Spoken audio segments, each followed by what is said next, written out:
forward at the start of the year. And again, we know the where they are at in their journey and cycle in terms of rebuilding. But I think what Richmond have been able to do is build a pretty strong and consistent competitive brand where they're hard to play against. And Adam Uze refers to that a fair bit. We want to be really hard to play against, understanding that with the young, the inexperience and the young talent, there's going to be dips in form and execution at times. But we want to be a tough team to play against. We want to bring effort week in, week out, and have opposition teams knowing what they're going to get when they come up against. Hasn't been the case for the Eagles, certainly in that first little part of the year. And knowing Andy McQualter as I do, that's something that he will be really trying to impress on them. I think as you said, he had the experience at Richmond where they built that really strong culture. So it's going to take time there, but that's something that he will. And it starts in the middle of the ground. Clearly, it starts with how they compete around the contest, how they pressure. I think Richmond, where they've been able to be successful this year,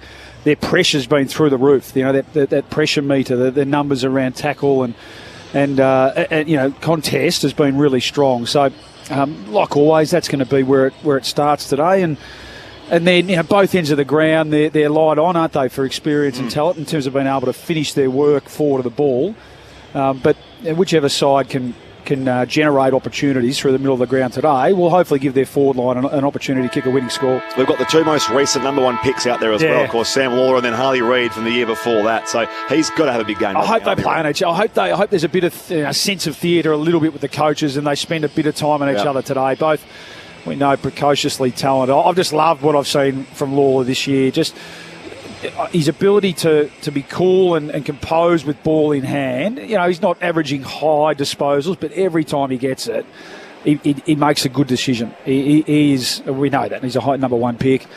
I just love watching him play. Harley Reid obviously hasn't reached the heights of his debut season, but he's been played around in different positions a little bit, and clearly Andrew McQualter's putting a bit of pressure on him to try and develop different parts of his game. But I do hope that they spend a bit of time in the centre bounce together today, Spriggy. Nankervis wins the toss. The Tigers will kick to the punt road end, their home end of the MCG in the first term. Let's get a feel for things downstairs. Joel Peterson is there for us this afternoon. G'day, Joel. G'day, Spriggy, Maisie, Bawley, and everyone listening. Happy Mother's Day to all the mums out there, including mine, Joe.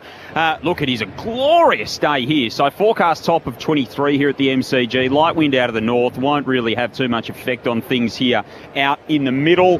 And of course, you mentioned sort of some familiar faces between these two teams. Of course, Jack Graham, Liam Baker coming up against their old squad for the first time as Andrew McQualter made his way up to the coach's box. There are a few smiles and that kind of thing exchanged between his old team as well. And of course, those two late changes. No Allen, no Short. So Tom Sims in his first game starts on the bench for the Richmond Tigers. He kicked 3 goals against the West Aussies in the championships last year over in Perth. So hoping he can make a big impression on debut for the Tigers this afternoon. I love the video. Adam Uze went to his house to tell him personally about his debut, and he was, I think, still in his pyjamas getting up early in the morning. Bubs do it well. Big lad, 199 centimetres, so Tiger supporters will be looking forward to seeing what he can do today. We tick down to the bounce down here for the first of 3 games on this Sunday in round 9 on ABC Sport. You're with Andrew Mays. So will be Flynn and Nankervis to go up against each other in the ruck. Nice round of applause for Liam Baker from the Richmond Cheer Squad as he wandered into defence as well for the Eagles.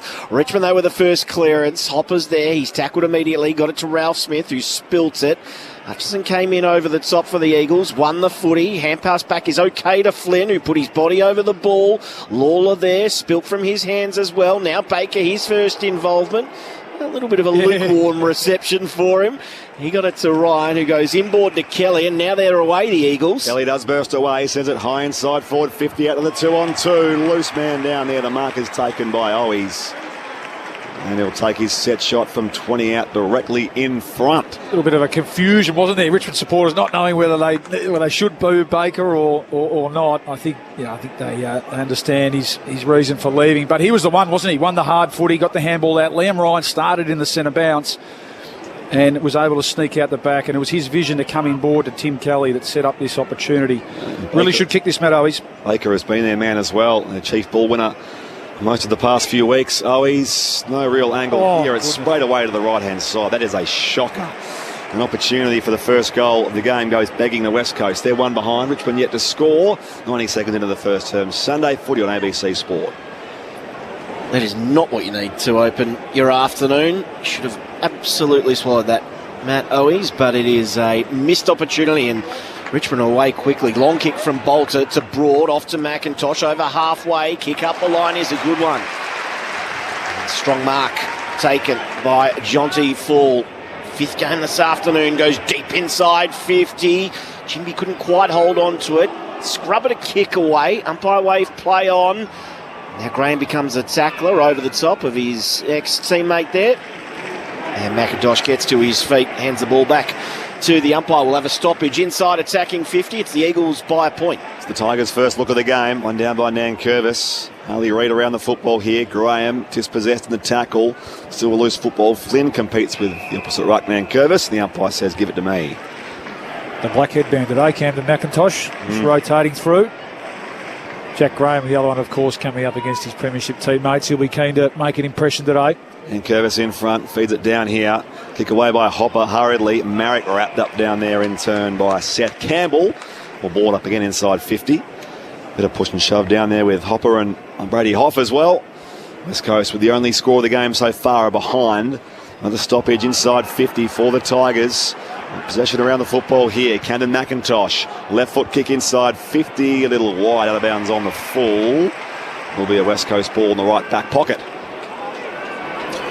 Hunt, the recipient of the free kick, wanders inboard. Umpire says, no, mate, you've got to start from outside the boundary line. And then he jogs almost adjacent to the Richmond ruckman. Kicks long towards the wing. No mark taken. Bolter at the back, able to mop up. Wasn't a great hand pass to Vlosten. Put him under plenty of pressure. Kelly's there to apply it. Tries to push him off the footy. Vlosten does well. Reid soccers it forward. Intelligent. Cripps just didn't quite stick the hand pass. Now Kelly has to become the tackler. Doesn't quite hold things up. Banks got it away to Bolter. Works the 1-2. With Broad, out further still to McIntosh, still at left half back here, the Tigers. Broad running out of room, got it to Bolter. Centering kick is a good one as well. He's able to spot Hopper at true centre half back. Hopper's busy early for the Tigers, plays on now. On the angle, across the bullseye. Mark was dropped down there. Merrick provides some pressure. Kelly as well, but Hopper on the it now. Receives a hand pass. Room to bounce. Goes down the corridor. Leaping up in defence. Not quite there, Baker. Lynch gets the football for the Tigers. Hand pass back here. Does come away to Taranto. Works it back to his skipper. Nankervis. A standing start from 30 out again. It's out of bounds on the full. Might see a bit of this today, Spriggy. Just a few mistakes. 16th versus 18th here in the first of our Sunday games. West Coast one behind, Richmond yet to score. We've played, 4.5 minutes in the opening term on ABC Sport. Very intense there. Both teams willing. Even then, Baker going back with the flight of the ball, thinking he was doing the right thing, but spoiled his teammate. Ryan, his mark was spoiled. Nankervis, it's coming straight back in. Tigers with numbers at the fall of the ball and then getting a little bit of space. Was McCall, but just pushing it across the face for one behind. First score of the afternoon for the Tigers. It's one behind apiece after 5 minutes.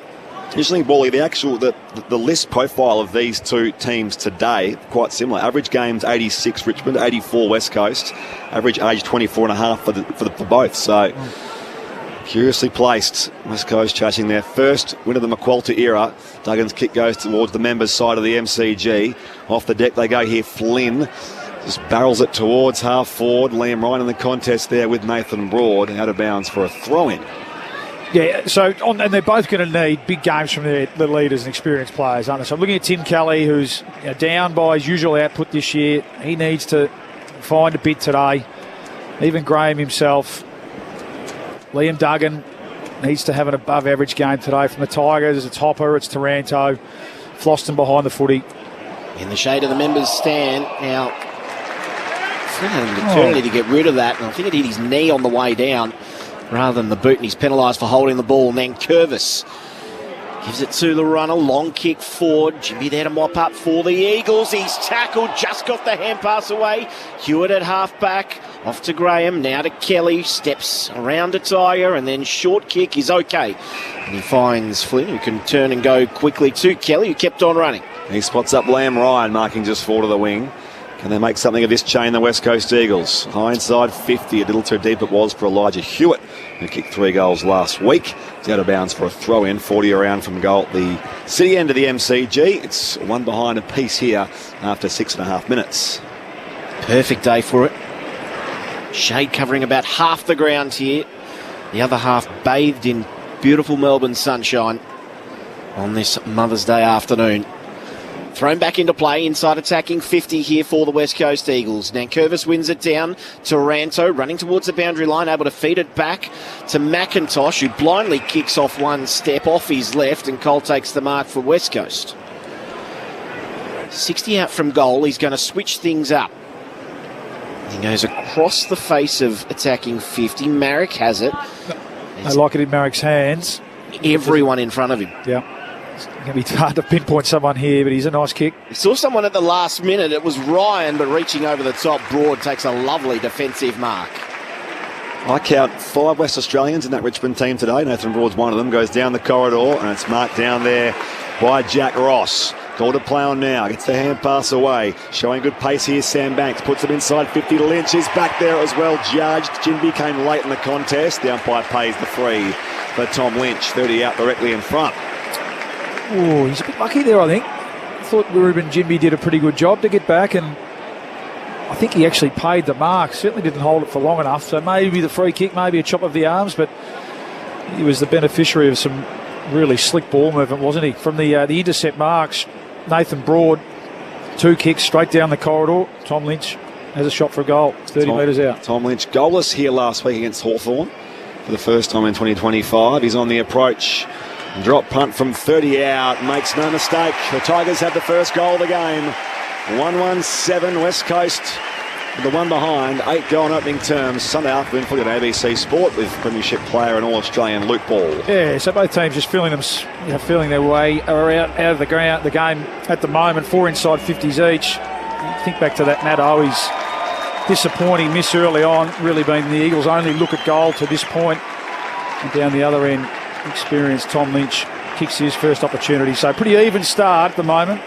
Joel Peterson downstairs. Maisie, Tom Sims on for his first run for Richmond. Quite the contrast between he and his fellow rookie Luke Traynor. Traynor spent 7.5 minutes on the bench. He was like a cat on a hot tin roof. He did not sit down the whole time. Meanwhile, Sims was sitting there as if he was waiting for the bus. He didn't have a care in the world. Oh, that's lovely. A few of the youngsters' mums were down there to greet them as well. No, West Coast, when they ran out, had a lot of their mums presenting themselves as they were lining up as they ran through the banner. It was lovely to see. Ryan with the clearance back in the middle. Oh, steps through one, takes a bounce. Hand passes forward. It's a good hand pass too to Hewitt. Now to Graham. Does he pull the trigger? He does. He just hooked it though. Flying shot at goal misses to the left. Good movement though there through the middle. 7 plays 2. It is Richmond by 5 points. We've played 9 minutes in this opening term. I like Liam Ryan in the centre bounce. Get your class players around the footy. That was a terrific bit of play. Inside 50s, 5-4 West Coast way. His kick out is chopped off by Harley Reid coming across with the spoil down there on Broad to effect a throw in. Saw Cozzy Pickett do it, or has been doing it really effectively for Melbourne. Starting in the centre and pushing forward after that, and high forward comes up to take his spot. But at the moment, it looks like Ryan's playing as a genuine midfielder. Voice of Luke Ball on ABC Sport. Richmond by 5 points here at the MCG on the first of their Mother's Day games. Back in it comes. Ferdinand Nankervis in the ruck. Cleared away by the Tigers. Goes high back to the wing. One down here again. They got some run going. The Tigers. Lynch receives a hand pass. Cole tackles him. Loopy handball comes out wide here. Brock chops off there for West Coast. He's back in the side this week. And now Baker, the ex-Tiger, goes down towards the logo. Loston, good contested grab. Competes with Owies. Wins it back for the home side. Pulls the trigger as well to McAuliffe, who wanted to go quickly. It's just held up by Graham nicely. Then see something he likes inside, attacking 50. No mark taken by Lawler on that occasion. Chance for Baker at ground level. Playing against his former side. Off to Marek. Switch of players okay if Cripps can mark this. He keeps his feet importantly in the contest. Then hand passes inboard to Jimmy, knowing he had the outnumber. Long looping hand pass over the top to Owies. They've worked this past the wing. And the missed hand pass there, unfortunately, by Williams. And now it's a turnover. Richmond coming back the other way through Ross. Although the hand pass missed him. Going in was Graham. He turned the ball over. Now in there's Baker, and He's grabbed immediately by Nankervis and will have a ball up in the centre square. We are seeing the work, Bally, of the wooden spooners in waiting. Yeah, we are. Yeah, but again, the intent's there. So keep trying, keep turning up, presenting in numbers, and it'll come. Just some skill errors at the moment. McIntosh taking without the football. Umpire says play on. Advantage played Tigers here in the end. Toronto goes inside 50. Ricochet is back here. Jimby gets it for West Coast. Back to Marriott. He was held as well. In fact, no, it was a Richmond holding decision here going the way of Ryan Mansell. So that had come as the ball had left the contest. Tom Cole, the infringing player. Mansell has it 50 out in the 45-degree angle. They get a little bit stiff, Tom Cole, there. That's one of those ones that the ball's knocked out in the tackle. And Cole wasn't aware of that, and so continued on with the tackle. Affected, really, a legitimate tackle, but the umpire was right there and deemed that the ball had been knocked out and the tackle lingered too long. So shot at goal here for Mansell. Mansell opens up the angle here around Cole. Cole intercepts on the mark there. Down to Harley Reid. Goes to fend. He was dispossessed. Great follow-up there from Mansell. The number one pick from 2 years ago, Harley Reid. Now it's on here as well. Bit of push and shove. There's jumper punches being thrown. In there was Elijah Hewitt for West Coast. It's going to be a Richmond ball again. That tackle rewarded from Ryan Mansell. A slightly improved angle here. He goes short of the pocket. Will come back as it wasn't quite time on. Blown by the umpire, so that was a good second effort, wasn't it? It was. I've seen a bit of that lately. I don't like the extra push into the ground when you've got the free kick. Ryan Mansell, whose family designed their Indigenous jumper, which they'll wear dream time at the G in a couple of weeks' time. Richmond leads here by 5 points early on at the MCG. 60 from goal. Sets it up in the pocket, wants to find Lynch or similar, reaching forward. It's Tom Sims on debut, off hands, over for a throw-in alongside that left behind post at the punt road end. Tigers 1-1-7, Eagles 2 behinds. They've played 13 minutes in the opening term. Sunday afternoon for you on ABC Sport. Just a bit tougher in at the contest at the moment, the Tigers. Contested footy, 22-10. That's a big gap already. Thrown back into play, both ruckmen went to ground, but the free kick is going away. Bailey Williams, who has it at full back. Hand pass to Marrick, who tucks the ball under his arm, goes for a trot.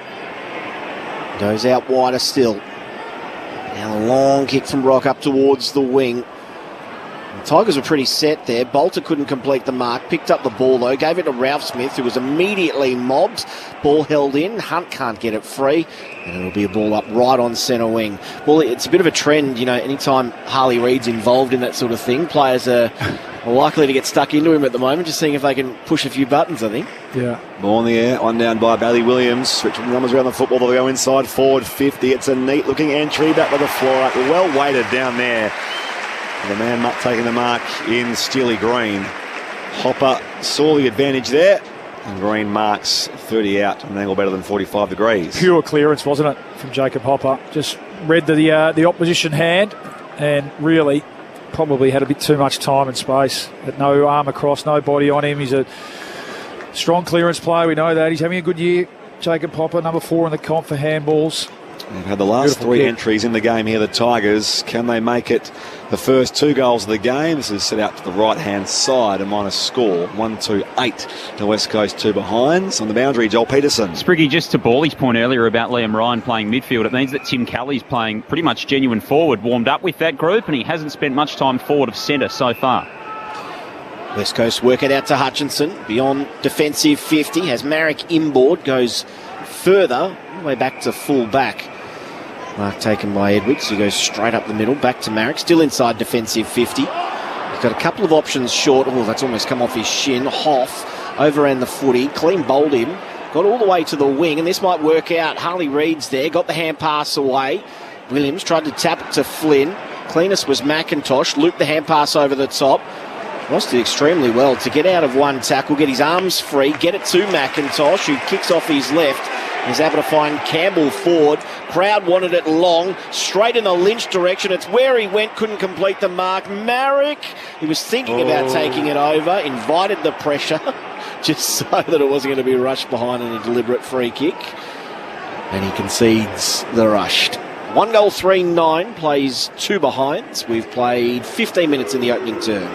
Baker receives the kick out on the half volley, so he's called to play on. Long ball beyond defensive 50. Strong pack grab from Matt Flynn. He's going to have to hold it up here. And it's going to be a challenge for them across the day. We know this Richmond half-back line with Floston and Bolter and Broad, really strong in intercept marking. Can't just keep kicking it down the line. The voice of Luke Ball on ABC Sport. Flynn's kick down the Like line. that. It does go down the line. It's marked by Broad. Broad plates the hand pass forward here. Ross gets it away quickly here. Taranto, neat looking kick inside 50, and Lynch marks right on the paint of the arc. I'll just test his distance. Oh, he balks you around Edwards. Goes closer to home. 40 outs. It's down to the contest. Top of the square. Socket away. Numbers there. Jaden Hunt mops up in defence for West Coast and now goes beyond defensive 50. The mark is taken out there 50. By Tyler Brockman. Yep. It'll be 50 as well. Ooh, yeah. Oh, no. Tyler. Get away here from Trainer. So Trainer nudged him as he landed, and then Brockman, as he was looking to march his 50, went in the back of Trainer to reverse it. Richmond ball at half forward, going inside 50. Taranto takes the overhead grab. Nice and simple, 40 out. Oh, God. I mean, he took a dive, Trainer, but don't give him the opportunity to do it, Tyler.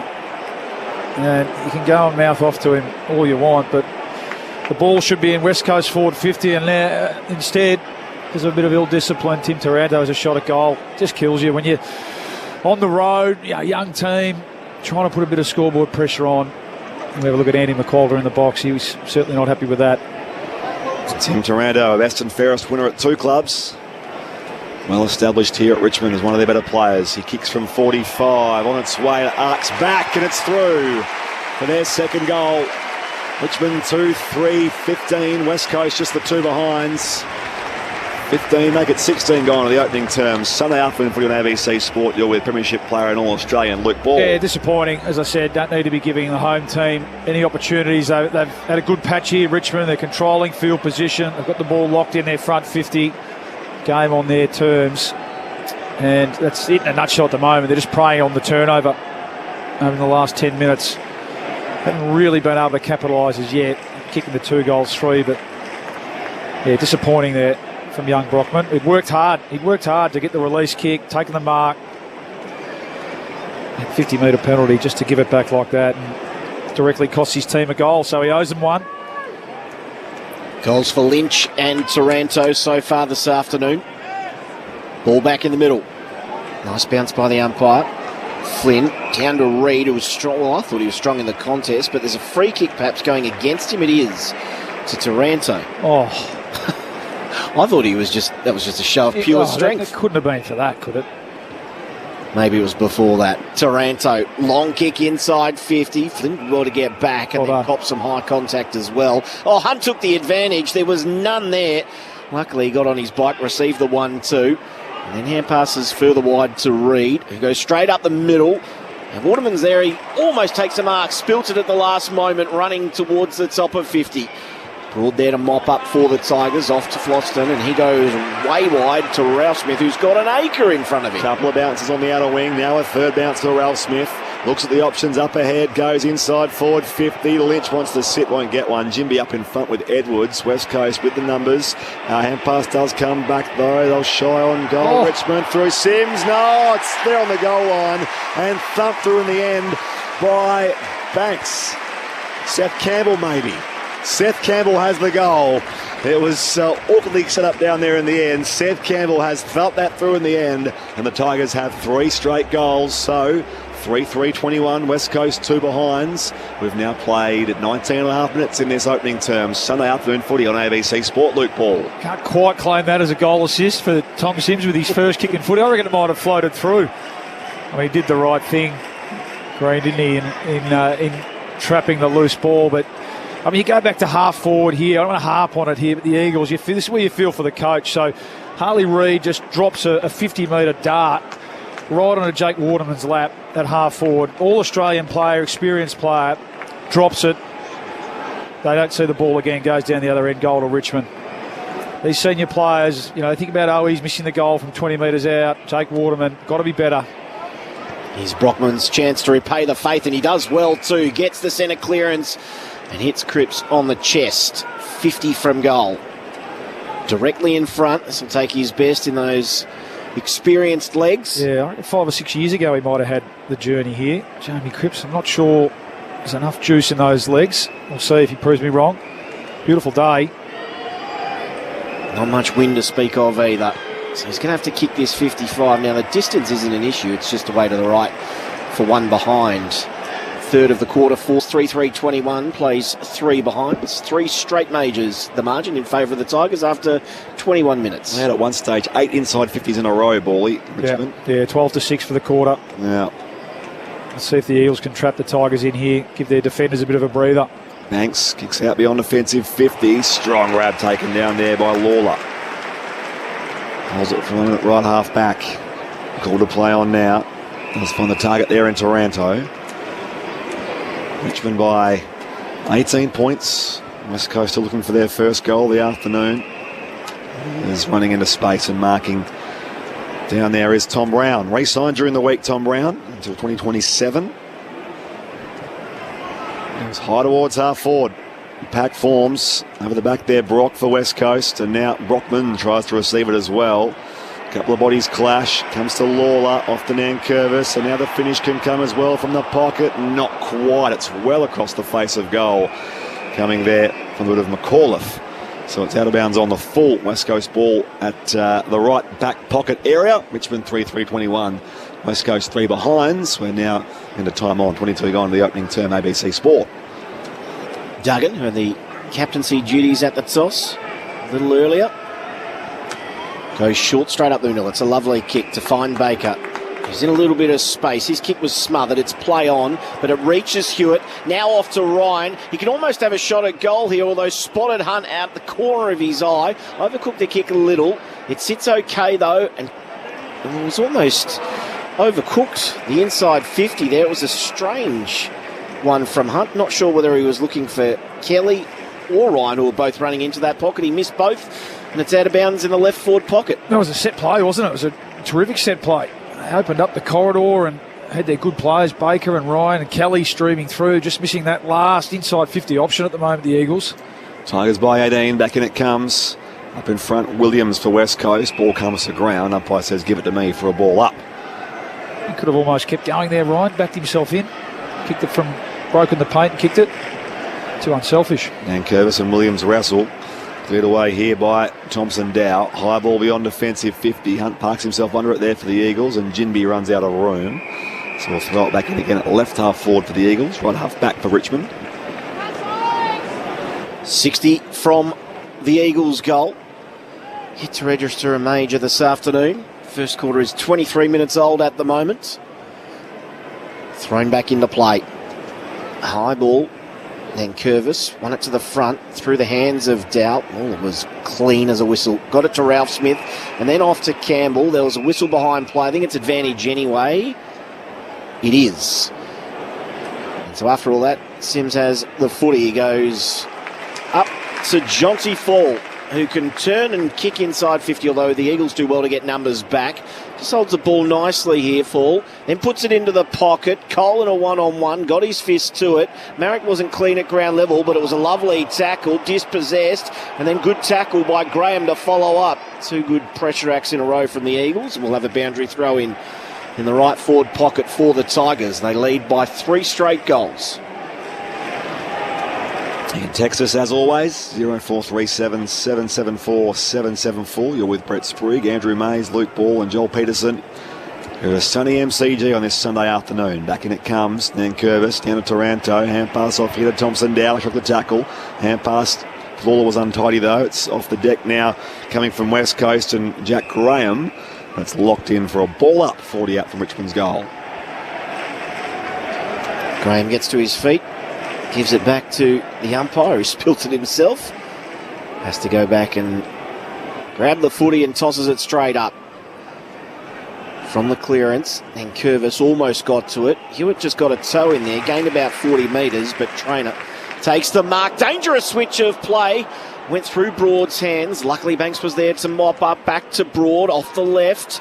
Bounces it on its way to McIntosh. Blind kick inside 50. Almost worked for a moment there to Ross. It was at his ankles. Rebounded all the way outside of attacking 50.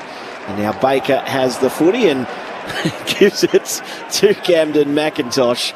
Let's head downstairs, Joel Peterson. Bit of fun between the ex-teammates there, Maisie. You might notice West Coast wearing black armbands today, so their players and coaches. Jack Petruccelli's grandfather passed away during the week, so if the Eagles fan have got the TV on and us on the radio, that's why they've got the black armbands on. thoughts with his family. Back in it comes. McIntosh. Right bits him the football. Harley Reid works a hand pass forward now. Vlosten set upon down there by Williams. Mopped up by Taranto on the wing. We can go back on the overlap. Now it is with Sam Banks. Across the half-back back line, he finds Ralph Smith. Richmond keeps an 18-point lead here at the MCG. Short kick again. Back to Banks, who marks on the outer wing. Banks starts it inboard to Dow. That's a good kick.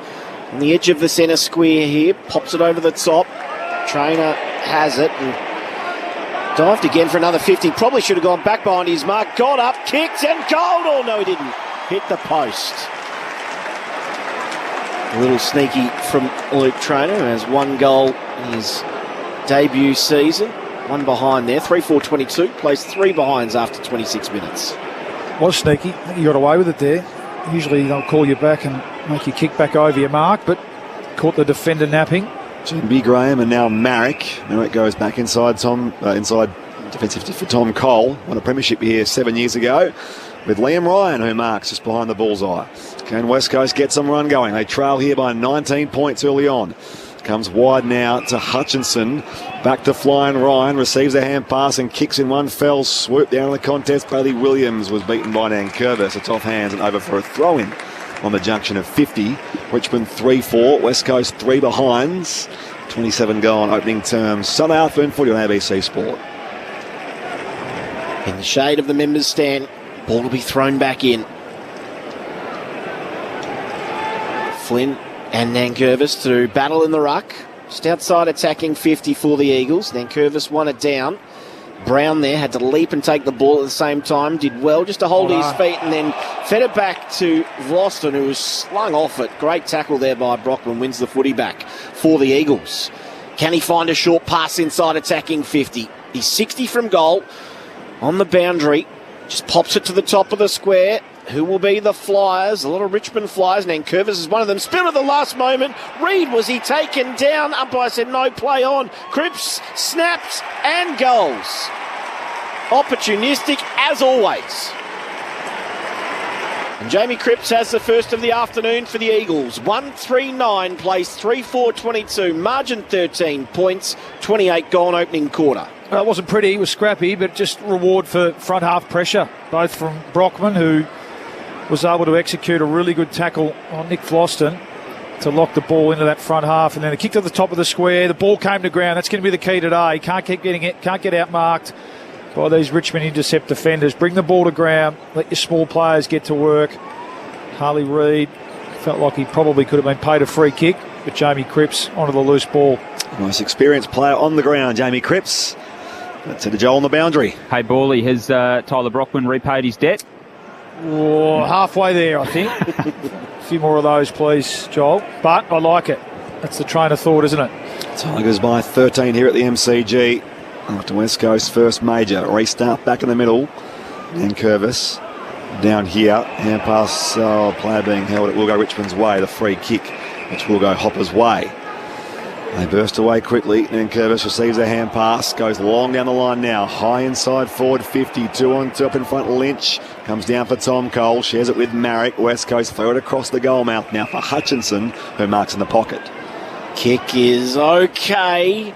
Off just had to hold his position. Had a bit of Tigers pressure incoming, but did well enough. And he'll go back to take his kick at right half back. Off looking short. Now he goes beyond centre wing. There wasn't really any flyers. Everyone ran underneath the footy and Williams spilt it. Now a chance for Bolter, but he overcooks the kick. Baker's there to get onto it for the Eagles, and he comes to right half back, where Hutchinson takes the mark about 10 metres inside the boundary. It's been among their best, Jack Hutchinson, which is probably saying something. No wins yet in his career for last year's mid-season rookie. Goes high on the member's side, up in front Williams, one down here for Tim Kelly. Sweeping hand pass forward for Harley Reid, 45 from goal, eyes the sticks with a finish on the run. Not quite, it bounces right across the face. Might just pitch there for Cripps, knocks it back for Hunt. He can snap to the left-hand pocket and has the goal. Well, wasn't quite the Harley Reid finish, but Jaden Hunt gets on the board. and West Coast close the gap ever more. This time to 7 points. It's Richmond 3-4-22. The Eagles 2-3-15 as we approach quarter time. Saturday afternoon for you on ABC Sport with Premiership player and All-Australian Luke Ball. There's some good players involved though, wasn't it? It was a brilliant front and centre here at half forward from Tim Kelly, handball over the top to Harley Reid. Just love to see him accelerate, Harley Reid. Sometimes he just resorts back to play under 18 footy and think he's got more time and space, but nevertheless had a shot at goal, and it's just a good lesson, isn't it? Play, you got to play to the whistle. And Jamie Cripps was smart enough to knock the ball back over his head and create an opportunity for Jaden Hunt, who'd pushed down from the wing. Good finish. So good little 5 minutes here from the Eagles. Yeah, they've steadied very nicely after Richmond really dominated the opening 20 minutes of this quarter. Thrown back up in the middle. Another holding free kick. Yeah. 2 in a row. And Taranto goes as long as he can. There was only 6 seconds left in the quarter when Hunt kicked that second goal for the Eagles, and they fought back very nicely here. 3-4-22 the Tigers at quarter time. 2-3-15 the Eagles. Goal kickers for West Coast, Cripps and Hunt in the last 5 minutes. Meanwhile, all singles for the Tigers, Lynch, Taranto and Campbell with 1 apiece.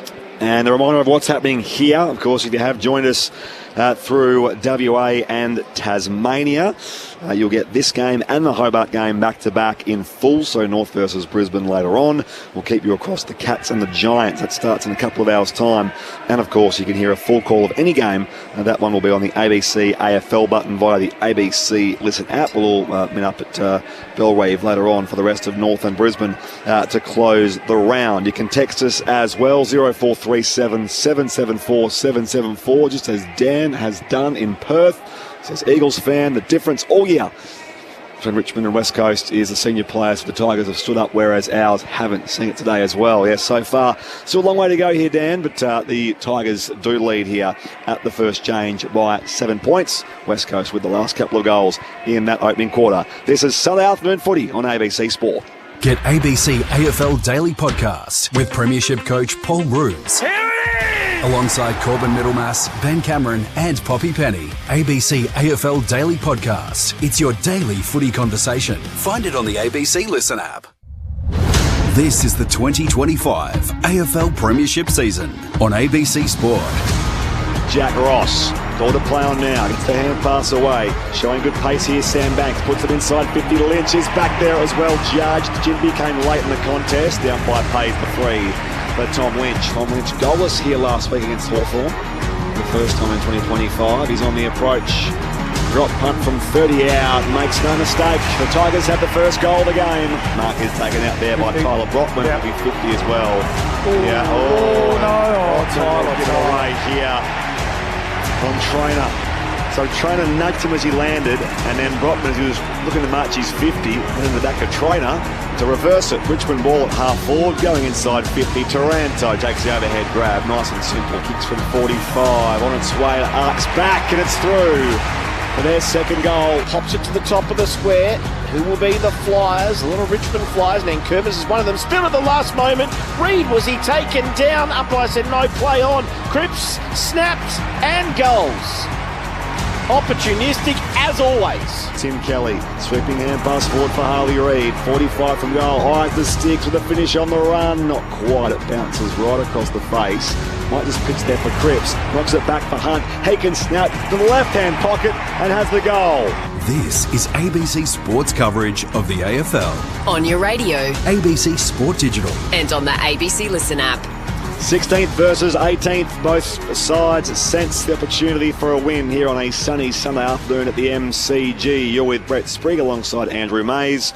We have Joel Peterson, boundary side, and up here in the box, it's Premiership player and All-Australian Luke Ball. Yeah, entertaining enough first quarter. Largely, I wouldn't say dominated, but controlled by Richmond. I think that first 20 minutes really after that really horrible miss really from Matt Owies, which would have got the Eagles off to a good start and set the tone. From that point, Richmond really controlled field position. And it started around the contest, and I think that's the thing that Andy McQualter needs to have up in red in lights at the moment. We spoke before the game about things you can control despite your age and your inexperience, your birth certificate. Contested possessions plus 17 Richmond's way for the quarter. Tim Taranto's at 8, which is over twice as many. as the best Eagles player. So that's just intent, that's effort. It's a bit of craft and method, no doubt about it. He's won a couple of free kicks, Taranto, just from superior craft around stoppage. He's had 13 possessions. He's been superb, 4 clearances and a goal. So he's clearly the best player on the ground at the moment. And then it was turnover Richmond, just really feasting and preying on the Eagles, turning the ball over through the middle of the ground. We spoke about Richmond's strength behind the footy with Floston and Broad and Bolter in terms of their intercept marking. The Eagles are going to have to be wary of that and just be a little bit more creative with how they attack today. I think first and foremost, their key forwards just need to compete. So they need to be at the very least, bringing the ball to ground. So if it's Waterman, who's an All-Australian player, we know that. Williams, even though he's a smaller player, but just competing and bringing the ball to ground, not allowing Floston and Bolter and co to mark it, because then they were really able to set up a lot of their forward thrusts off the back of intercept marks and access the corridor. And really for their 18 inside 50s rather, they just didn't get bang for buck, Richmond. 3 goals, 4. In the end, it was just a bit of lack of polish and a bit of lack of class that didn't really capitalise on those. And then credit to the Eagles, they were able to dig in and just turn the tide a bit and gain a bit of momentum in that last 5 minutes with some of their better players getting their hands on the footy, Liam Ryan and Tim Kelly. So for Richmond's control of that first quarter, they've only got a 7-point lead. So a lot of upside there for the Eagles. Got to start around the ball though. Can't be minus 17 for a quarter against a team who, like for like, on paper, you should stack up okay against from that point of view, Spriggy. Tigers kicked the first 3 goals of the game, West Coast with the next 2, and there were late changes if you're just catching up on that. So no Oscar Allen for West Coast with Harry Edwards into the side, and we also saw Jaden Short withdrawn, a late change for Richmond. Off the SMS, Simon says, I tend to agree with most things Luke Ball says. I dislike the shove or jump or punch between players after a free kick, also players on the ground. It's actually quite pathetic. I saw a big one by a player in the showdown last night and thought it would cost almost be a reversal, says Simon. Yes, we see couldn't agree more, sometimes Simon. Ill-discipline in games, don't we? Swans against Essendon yesterday, the Docklands, that was very disciplined from the Swans. Second term underway here. Richmond lead by 7 points. They win the first clearance. Hand pass comes back here for Banks. Can't trap the footy. Knocks it back to his skipper, Nankervis. He's wrapped up by Hoff. That big rush of bodies was a great tackle from the smaller man there in Hoff. When big Nank and West Coast will go forward of halfway to start this second term. No prior, but had the arm free. That's a cue for the umpires to pay holding the ball. Long kick by Hoff, inside 50. Actually landed, no one got to the fall of the ball, and then leaving it in the end was Trainer, who became the tackler on Owies, and we'll have a ball up almost 50 out in the sunshine. Right forward pocket here for the Eagles. Owies came bursting through the stoppage. Couldn't keep going as he was wrapped up nicely by Broad, and we'll have another ball up. 7 points the margin in favour of the Tigers. Early chance here for the Eagles. Ralph Smith onto it. Owies, great pressure. Not sure what hand pass that was. And it is holding the ball. So 3 involvements there in 3 stoppages by Matt Owies. Well, he got on the move, didn't he? He was the only one on the move through the stoppage. And, okay, that means sometimes you're either going to get it or you're in the position to at least apply some pressure because you're on your toes and you're being proactive. You're in the game. So, speaking about owing his team one, he's got to go back and kick this, Matt Owies. Normally the good part of his game is his goal kicking. In he comes. Well done. That one's a lot better. He makes amends for his easy miss in the first term and has his first of the afternoon. And West Coast get the first of the second term. Back to within 1 point, 3-4-22 Richmond, 3-3-21 West Coast after 2 minutes. Centre clearance win for the first time in a while for the Eagles, and it wasn't a great inside 50 kick, but it was, at least it was off the line, so it wasn't down the line. It didn't allow Bolter and Broad to do what they do best, and they'll take stoppages. They can take repeat stoppages. That's a win for the Eagles today. It allows them to set themselves up behind the ball and let their smalls get to work, and that's a strength with Cripps down there, Kelly's down there, Ryan, we know. That time it was Owies with speed and momentum through the stoppage getting rewarded. Well, Matt Owies does lead the comp in some aspects for forward 50 pressure acts. Down it comes here for the Tigers. Thompson down. Little 1-2 hand pass with his skipper. Kick was spotted by Hoff. West Coast drew away. Shared to Harley Reid. Goes down the corridor. Leading up and marking Waterman. No, it was punched away there. In the end, it was nicely done in defence by Ben Miller. Still alive here for West Coast. Brought down Hutchinson. Umpire says playing at half forward for the Eagles. Kelly's hand pass back to his skipper in Duggan. Off a step, he snaps inside 50. This time Waterman takes a strong grab. Deep in the pocket, 25 outs. Well, I mean, he dropped another sitter, Jake, and I watched him after that, and he was furious with himself, as he should have been, because that's twice now that Harley Reid has just laced one out to them. Harley be thinking, mate, what else have I got to do? And credit to him, he got up, got himself involved again, and that was a much, in terms of degree of difficulty, much harder contest, but good hands that time. Kicked 6 goals last time these sides met in Perth last year. Kicked 3 against the D's last week. From the pocket, Waterman lines up the drop putt. Looks pretty good. And West Coast sees the lead with 4 straight goals. 4-3-27 plays Richmond 3-4-22. 4 goal on second term. Sunday afternoon for you on ABC Sport. You're with Luke Ball. Yeah, and centre clearance again, and that time it was just pressure. So Thompson Dow just going for a little bit too much, and I think it was Harley Reid who affected the smother, caused the turnover. We spoke about it was a beautiful kick initially inside 50 that Jake Waterman made a bit of a meal of. He tried to take it on his chest. Get the hands out, Jake. Reid, who's had a good start to this second quarter. I just love seeing him in the centre bounce. You know something's going to happen. Tim Kelly involved, so they're good players just starting to get involved in the game. Duggan again, good signs here for the Eagles. Joel Peterson downstairs. Maisie, no injuries down here, both subs unmoved so far. Tom Brown did go down to the ruins at quarter time, grabbed a new pair of boots, so a fresh pair of bright white and yellow kicks for Tom Brown. Back in the middle. Little purple patch here for the Eagles, and they win another centre clearance. Ryan almost went to ground, although it's turned over. He hand passed to the ruckman, but nicely gathered by Baker. Baker rifles one inside, attacking 50. That's a nice mark there, coming out strongly, Reid. Big Archer. 49 out from goal, 45-degree angle to the left. Full-chested. Wasn't that impressive? Beautiful kick from Liam Baker. Again, it's 3-zip centre bounce. Eagles this quarter. The likely type, Big Archer. He'll start his approach from 70 out. Tall man. Should have the distance. Kicks from 55, lays into it all the way to the line, and it's touched through for one behind, despite Tim Kelly trying to get his boot onto it at the last moment. 4 goals for, plays 3-4. One straight kick, the margin in favour of the Eagles after 5.5 minutes in the second term. Richmond's not had a forward entry in this second term so far. He goes broad, goes for a trot beyond defensive 50, or not quite, in fact, beyond the goal square, I mean. Short to find. And then down there in Bolter. Bolter's short kick just goes 15. No to Hopper. Umpire says play on. One back here by Bolter. Hurries his kick beyond defensive 50 this time. Out to a contest. Ralph Smith down there with Hutchinson. Hutchinson for West Coast. Wins it back here. Is taken high by Ralph Smith. Umpire says, yep, free kick West Coast on that southern wing of the MCG.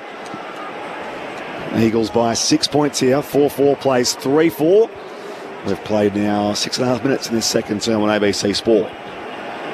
Good patch here for the Eagles. Chip over the top by Hutchinson is good as well. Chance for Hewitt. He can go deep inside, attacking 50. That's what he does. He just lays it up to the top of the square. Big fly over the top from Broad. Decisive fist. Always did the roving though. Snaps towards goal. Broad having to do it the other way too. Goes back and rushes the behind. 3-4 plays 4 goals 5 now. Margin 7 points in favour of West Coast. 6 minutes played second term.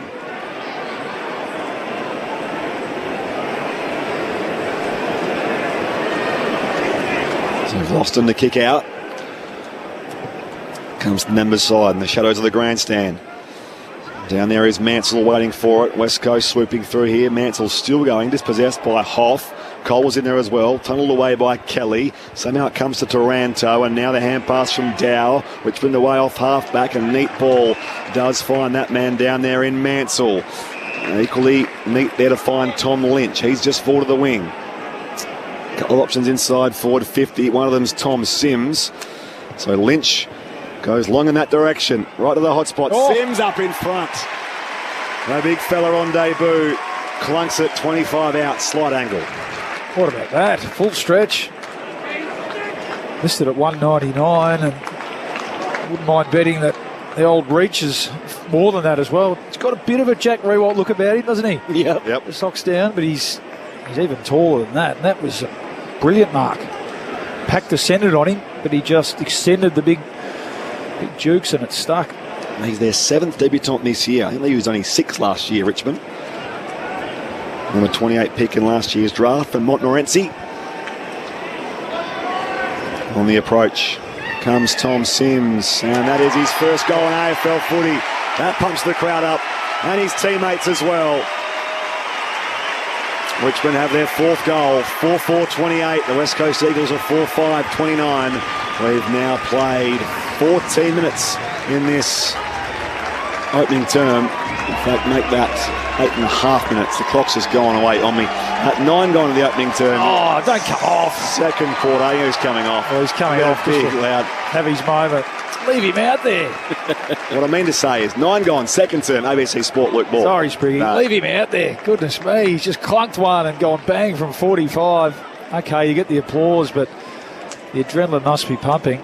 Joel Peterson downstairs. Well, he's replaced by another first-year forward as well, Boyley. So 4 rookies out there for Richmond today. You think of Sims, who's got a great pair of hands on him. Jonty Fall, who was probably the best key forward in the draft from last year, coming out of the Greater Western Victoria Rebels. So they've got so much talent potentially in those key position spots. Yeah, it's exciting, isn't it? When you think, Tom Lynch, obviously in these twilight years, he looks, they're trying to find a ready-made replacement. 2 guys, well over 190 centimetres. Really exciting. Another centre clearance here for the Eagles, though. And Graham goes inside attacking 50. Nice ball over the top there. But a chance for Broad, who kicks short, and it's going to work okay. Taken on the outer side. So Richmond with a couple of options inboard. One of them's Banks. He's ignored. Goes longer instead. Mark not taken on that occasion. Now Kelly.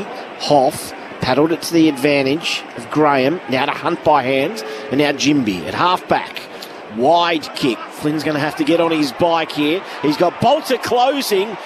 And he dispossessed him nicely and gathered the footy. Bolter with the kick forward to Mansell, who puts it into space. Lynch gathers on the bounce. Ran out of room. Slipped over at the last moment. He's going to get a free kick. I think he might have just slipped into his back, or the hand slipping over the shoulder as Lynch went to ground there. A little unlucky, Edwards. Yeah, just the arm over the shoulder, I think. And free kick to be paid, right forward pocket. He said on his bike it was more like treadmill there for Matt Thim. He was, wasn't he? Yeah. And just got to keep your feet too, don't you? That Bolter was good enough to do that. He's athletic, though, Bolter, isn't he? Closed that space so quickly. So he's cleared a few of the deck chairs, Tom Lynch, and he's kicked that off the side of his boot, out of bounds on the full. Never really came back into play. So a free kick it'll be for the West Coast next to the behind post. With their skipper and Liam Duggan. 27 disposals last time these sides met here, which was a couple of years ago. West Coast have won just 3 times from 10 attempts at the MCG since that 2018 GF, which he played in, and now it goes wide here out with the boundary line, that kick from Sandy Brock. So it'll be a throw-in near the junction of 50 for Richmond at the city end of the MCG. West Coast lead by a point here across ABC Radio, ABC Sport Digital, and the ABC Listen app. Toss back into play. Unopposed. Williams in the ruck just grabs it, boots it forward. Richmond with the numbers though. Vlosten inboard to Banks. First decision was short, second decision was long. He goes long instead. Doing the roving there was Lynch. Couldn't gather the bouncing ball. Now hand pass just came away there from Baker, although it's back to his old teammates. Lynch, hand pass to McAuliffe. Now to Hopper. Hopper back to Trainer, who spots the top of the square. Lynch front and centre, did the roving again. This time he gathered and goal for his second of the afternoon. Richmond back in front. And Tom Lynch cast in the role of rover on a couple of occasions there. Takes full toll on his second opportunity. 5-4-34 the Tigers. 4-5-29 the Eagles. We've played 12 minutes in the second term. Just a game of momentum at the moment, isn't it? Eagles had the first 6 inside 50s for the quarter. Tigers have had the last 3, just been able to set up the wall across the wing. That time it was Floston with the rebound. Tom Lynch cast as the rover, as they say. He looks in good shape, doesn't he, Lynch? He's moving well. He's covering the ground. Good battle down there. On the boundary, Joel Peterson. And he had a weird afternoon last week as well, did Tom Lynch. At the other end of the ground for Richmond, key position player Ben Miller's just come off the ground. He's in a little bit of discomfort with the left wrist, so they've just strapped it. He looks like he'll give it a go again soon. 4 lead changes so far in this early stage. Midway through this second quarter. Sims having a run on the ruck. Richmond by 5 points. He can do that. Ruck forward, Tom Sims. Hands it away here. Ryan there first for West Coast. Hand pass back to Bailey Williams. Goes down the pipe now. Needs a marking option. It was a little wide of Tim Kelly. Waterman's there. Hand pass was slicking it to Owie so he can skid this ball through from 30 out. He has 2. Matt Owie's his second goal of the afternoon.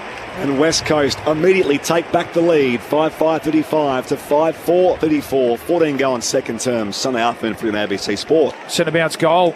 It's what's the centre bounce? Is this quarter 5-0 West Coast way, and they've scored 2 goals from them. That time was the big ruckman Bailey Williams' second effort. Ryan involved. Again, I just love seeing Liam Ryan in the centre bounce. And it was a good. It was at Waterman at the time who competed. It was a pretty slick handball. They'll blink and you miss it stuff. And he's seeing on the replay. It's an absolute shank of a kick. He wasn't trying to grubber it, but. The old coaches just say, toe to the target. Doesn't matter how it comes off, it'll go through the middle. So 2 for the quarter for Matt Owies. We'll get to Joel Peterson shortly downstairs with a little bit more news. Now back in the middle, Ryan. Almost another clearance, but he was absolutely mauled and brought to ground. No prior opportunity. Good tackle, McCall, of Joel Peterson downstairs. I was just going to say, to Borley's point, they average about 5 points a game from centre bounce clearances, West Coast, last in the competition. So to get a bit of love from that part of the game is very nice for them. Baker in the middle now for the Eagles. He's mobbed immediately by McCall again, and we'll have a third stoppage. Still not outside of the centre circles. Leaders swung 5 times already. There's Sims out of the ruck. Meeting the footy at speed. Seth Campbell brought to ground as well near the bullseye. Turned it around. Huff just grabs Campbell, just manhandles him like a... Sorry, speaking. I was going to say 7 zip clearances to the quarter and plus 6 contested footy. So they've turned it around, the Eagles. Hopper, quick hands, overrun briefly there by Jack Ross. The Tigers work at 4 to halfway. No, the kick does come from West Coast. Back in the middle of the ground. Ryan spoils inside 50. Waterman's uncontested. Bursting by Archer Reid. Pops on the boot towards the hot spot there, but there's more Richmond numbers there. Bolter intercepts. 20 out from offensive goal. Fires the hand pass off to Trainer. Draws the player. Comes down this member's side. It's a neat looking ball to find McIntosh. It was well worked on that occasion from the man kicking in, Tom Brown. McIntosh with a couple of options. Sims is one. He actually opted not to leap there and left it for Mansell in the end. Hand pass over the top now to Sims. Sims goes inside, attacking 50. Lovely kick to Lynch, who takes the mark, wants to send things up straight away. It was touched on its way. Campbell snaps and goals. He's got 2. End-to-end stuff from the Tigers right around the members' wing. And now they're back in front by 5 points. 6-4-40 Richmond. West Coast 5-5-35. It's pinging from one end to the other, Luke Ball. Yeah, it is. It's just a little thing sometimes, isn't it? So Harry Edwards comes off his man there to go third man in. That's got to go over the boundary line. That spoil. He didn't get enough on it. It allowed Mansell to get involved at the crumb. He had a good view of it too. A good purchase. Just didn't clear the space. Really should have been a stoppage here at half forward. And geez, we like the look of Sims. That was a beautiful kick, wasn't it? For a big fella. That does kill West Coast because Richmond go coast to coast. On the boundary, Joel Peterson. Ben Miller back on the ground, Spriggy. Kane McAuliffe's just come off, gone straight down near the rooms, followed by the trainer with a bin. So I think he might have taken a shot to the midriff and maybe not be feeling all that well. Perfect conditions here at the MCG on this sunny Sunday afternoon. Happy Mother's Day to those listening. Did mention my mum Lynn, by the way, listening back in Perth. Here goes the restart. Harley Reid, his head ripped off down there by Tom Sims. Free kick West Coast. It's away the hand pass, quickly hit to Tom Cole, a veteran defender. Back to Harley Reid. Pops it high inside forward 50. Bailey Williams sat well. Takes a pretty simple mark there in the end. 25 out directly in front. Yeah, good mark. And it got there in the end. Harley roll on and get it in quick. He wasted a bit of time with the 1-2 with Tom Cole. Usually that allows defenders to get back or midfielders to get back into the hole and support, but he was able to get enough penetration on the kick, Reid. Get it to within 25-30 and a nice mark from Bailey Williams. Williams to take back the lead for West Coast. On the approach, makes the goal umpire work, but he does have a goal. And the Eagles again are back in front, 6-5-41. 7th lead change of the game. Not yet time on here in the second term. The Tigers are 6-4-40. Here on ABC Sport, you're with All-Australian and Premiership player Luke Ball. Well, it's a real problem now for the Tigers, this clearance side of the game. They were strong in the first quarter, but it's becoming, it'll be flashing red in the box. 6 centre bounce clearances to Zip, 9 Zip for the quarter in total. And that's their 3rd goal from centre clearances, West Coast. So, and again, it's been Reid, it's been Ryan in there at time. Reid with the penetrating kick. It just shows the shallow entry versus being able to get some real purchase on it, get it to within 25-30, let your key forwards launch at the footy. Well done, Williams there, resting forward as the ruckman. Back in the middle. Richmond get the clearance on this occasion. Kick forward is okay, although it ran away from Mansell. Cole stuck his hand in there, was able to paddle it to the advantage of a teammate, but Ralph Smith is able to gather the footy, and then Taranto was mobbed. Taranto gets it back to Mansell, now to Trainer, left half forward, chipping little kick, good spoil by Baker over the top. It'll fall here for Hunt, who actually left it in the end for Graham and then kept running. Hunt ends up with it, hand pass, works the 1-2 with Reid along the outer side, long kick to the top of 50. Oh, no mark taken, almost was by Brown in the end, by hand. To Vlosten, now to Miller, out wide, long kick, here's a good one, and Green presents 55 out from his defensive goal line. Steely Green finds McIntosh on the members' wing. They move this chain along here, Richmond. Lawler goes inside forward 50 out the back all by himself. Great work it was. Mansell was waiting for it, and Tom Cole got there in the end, Bally, and affects it through for a minor score. And that does mean scores are level, 6-5-41 apiece here at the MCG. We've just hit time on second term. Well, it got down there a bit too easily, didn't it? The transition footy from the Tigers was terrific. But sometimes you just got to put your head down and scramble and get a fist in. And Tom Cole has done that a couple of times today. He's been good for the Eagles. Senior player, premiership player, as you said. It's what you'd expect. Goal-saving effort. Baker receives the kick out, then goes to the wing where Brockman has it. Risky kick inboard, he turns it over. Vlosten has it right in the middle of the MCG. Vlosten out wide to Sims, who presented well at ground level, paddled it to the advantage of Nankervis, who missed his hand pass, dug it in there. Low hand pass is good to Brockman, to Hewitt. This is all by hand now to Reid, who sees he's in a bit of space, takes off, has a bounce, kicks to the pocket. Oh, it's a lovely kick to Williams. Did he take the mark? Not quite, spoiled at the last minute. He thought he did, but the umpire says throw it in. It'll be a ball in 40 around from the West Coast goal. His best little patch for the season, I think, Harley Reid here. 6 possessions, 3 inside 50s, tucking the ball under his arm. It's great to see. They'll have to put a bit of attention into him now, the Tigers. Voice of Luke Ball alongside Brett Sprigg, Andrew Mays, Joel Peterson and ABC Sport. Back in it comes. Waiting for it, Brockman. One away there by Vlosten to McIntosh, and Taranto can't keep it alive. So we'll throw it back in once again. Keep you across Geelong GWS, which starts next hour at Cardinia Park. And we'll all link up later on at Bellerive for North Melbourne and the Brisbane Lions to close AFL Round 9 on this Mother's Day. And back in it comes. Nankervis to Taranto. McIntosh, as his 200th game next week. The lad from Pinjarra to a pack on the wing. Duggan waits for it, brought down there by Seth Campbell. And again, the umpire will ball up on the logo.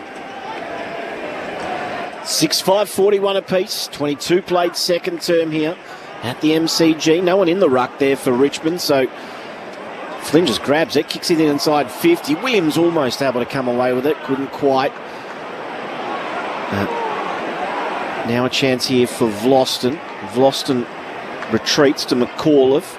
Now to Banks. He's hemmed up against the boundary line. Back to McAuliffe, who smashed off his kick. Umpire wave play on, said no prior. Hand pass came the way of Brockman. And then out of bounds. No, it is a free kick in the end. So Cripps to receive it. High contact. Great forward pressure. Really all over him at the moment here, the Eagles. Need to capitalise. Cripps short. Oh, it's just over the head of big Archerito, who came out strongly, but kick sailed way over into the forward pocket and out for a boundary throw in next to the behind post. 6-5-41 apiece. Eagles deep into attack. 14 inside 50s to 5 for the quarter for the Eagles. Let's see if they can get on the move here through the stoppage again. Owies, Ryan, Waterman. Toss back in. Williams feeds it down there. Missed Brockman. Hewitt traps it. Couldn't get boot to ball though. Good pressure in defence from the Tigers, and Dow can clear the area. Back to a 2-on-2. Spilled by Flynn. Jinby is there for the Eagles. A pile on top of him. It was nice work from Sims to lock it in, and the umpire ball up again. 6-5 apiece, as Andrew Mays mentioned, as we approach half-time. Nankervis down to Taranto. Fires the hand pass. Wide it comes again. Worked down the line here by the Tigers, and in the contest, Sims and Edwards. It's off hands over for a throw-in. Just forward of halfway for the Tigers at the city end of the MCG. 6-5-41 apiece here. 24 gone, second term, Sunday afternoon for the ABC Sport. He's got a solid base, Sims, doesn't he? Doesn't look like a skinny 200 centimetre. That's the Jack Rewalt sort of look-alike piece, I think. Yeah, strong from the hips down. Jimby with the hand pass to Marek. He was trying to get it back to Hewitt, who absorbed the tackle. Umpire said, I'll have it. Inside attacking 50 now for the Tigers. Ball to be thrown up. And then Curvis worked his way to the front. Well done by Flynn. Duggan could have been taken high, then he was taken in a tackle. Ball wrapped up, a little closer to the boundary line in the shade of the members' stand here. It's 41 apiece. This time Richmond into attack. Ball in the air. Harley Reid can't trap it. Over it there, Lawler. Two number one draft picks going at it. For the last couple of years, it's soccered toward the boundary line. The umpire will throw it back in. Had a few moments, Sam Lawler. Pretty quiet though. It's quiet last week. 12 disposals and a behind against Hawthorn here at this ground. 7 possessions. Hasn't spent much time around the footy again. I'd love to see him in a few more centre bounces. Toss back in. They couldn't land the blow before half-time. Harley Reid impeded there by Lawler out of the football. Hutchinson combines there with Graham. Fires the hand pass out there for Hewitt. Picked off here by the Tigers and Campbell. Sends it to the hot spot now, but only finds the man there, Tom Cole, intercepting for West Coast. He goes immediately because he's seen Cripps at right half-back. Ball skids in front of him. He's able to take it on about the third bounce. Drew the opponent. Kick over the top looking for Reid. Can he get there? It sits for him eventually. Hand passes to himself around the boundary line, then whacks it inboard towards Graham. Hand pass couldn't quite find Ryan, who was sitting over the top. Brown got it to Bolter. Bolter spun out of one tackle, then gets it to Ross. That's good play by the Tigers, and now they're away through Trainer, who dropped the hand pass but got it back to Ross, and now back to Trainer. He goes by foot this time, Trainer, and finds a Ralph Smith just forward of halfway. Wheels and goes quickly here, Ralph Smith. High inside forward 50. Edwards collides down there with Sims. Trapped by Jimmy. There's a run down from behind, and that will be a Richmond ball in the left forward pocket. Nice work it was as Jimby was run down. And again, that was just fantastic pressure from Ryan Mansell. Yeah, Mansell, just a bit of a lack of awareness late in the quarter, so maybe a bit of fatigue. Jimby, who's been pretty solid, just a bit of a lack of awareness. Out in that far pocket, Mansell snaps, and it's across the face for a minor score. Richmond does go ahead only by 1. 6-6-42 played, 6-5-41 as we approach half-time on the boundary. Joel Peterson. Just talking about Tom Sims, of course, first-year player for Richmond, but he tested in the top 10 for both agility and running vertical jump at the draft combine last year, so he's clearly got that athletic profile that Ballie's talking about. Long kick from Duggan up towards the wing. Flynn got one hand to it, but Richmond with all the numbers. McAuliffe feeds it back to Vloston, who goes to Brown. Opposite side of the centre square. Brown's kick is in front of Mansell. He's got a bit of work to do. Just stayed inside the boundary line, then kicks into the pocket. Lovely play. He finds Ross, who's 35 out. Tight angle here, left forward pocket, but can go back and have a shot. Just a couple of big one-on-one wins from Ryan Mansell over his direct opponent. Ruben Gimby late here in the second quarter. Able to run him down and pin him holding the ball, and that time he was just a little bit too fleet of foot. Gimby just little things, just had to corral him. Don't let him back inside. Results in a Richmond shot at goal. Jack Ross's second kick of the afternoon. 7 hand passes, so he's had a little bit of the footy. It's across the face and through for one behind. So a couple of behinds for the Tigers. The last 3 scores of the game. They lead by 2. 6-7-43, play 6-5-41. 28 played in the second term. Marek brings it beyond offensive 50 here for West Coast. Up there in the contest, Taranto brings it down. He has paid the mark. So he's intercepted there at right half forward. It's the 5 handballs this quarter, a little bit quieter after 13 possessions in the first. Goes inside forward 50, Taranto. Up in front there, Nankervis. Hutchinson combines with Graham for West Coast. Sandy Brockhoff one step, goes back beyond defensive 50. Track back here, Miller in the contest with Waterman. Run down from behind, footy comes loose, gathered by Kelly. Advantage paid West Coast. Inside forward 50. Cripps trots back and marks, facing his own attacking goal. And he'll kick from 20 out, slight angle left of centre. Pressure again, wasn't it? Well done by Waterman there. It looked like, was it Ben Miller, was in the box seat to take that intercept mark. Sometimes you've just got to get a hand in, bring the ball to ground, let your smalls get to work, and they had a big open forward line for Cripps to work back into. He's been pretty good, Cripps. Most experienced player on the ground, Jamie Cripps. He snaps here in that little set shot approach, and he has his second goal of the afternoon. West Coast take back the lead for a 9th different time in this game. The lead has swung. It's West Coast 7-5-47, Richmond 6-7-43 as we approach the half-hour mark here in the second quarter on ABC Sport with Luke Ball. Yeah, just the 7 possessions for Jamie Cripps, but just watched him today. I've liked his work rate. It's been back to what made him such a good player back when they had that premiership run. He's got up the ground, supported his defence, and then released hard when the Eagles have turned the ball over and got involved. And that time, that's just classic high half-forward play. Sensed the turnover, just put his head down. There's plenty of space for him to work into. Really smart. He gets rewarded. So 2 goals, 4 score involvements, and a couple of tackles. He's having a pretty good day. 6-7-43, the Tigers now trailing West Coast 7-5-47. Couple of minutes left in this second term. Back in the middle. No centre clearance one. Hoff tried to get his hand pass away. It was just intercepted at the last moment.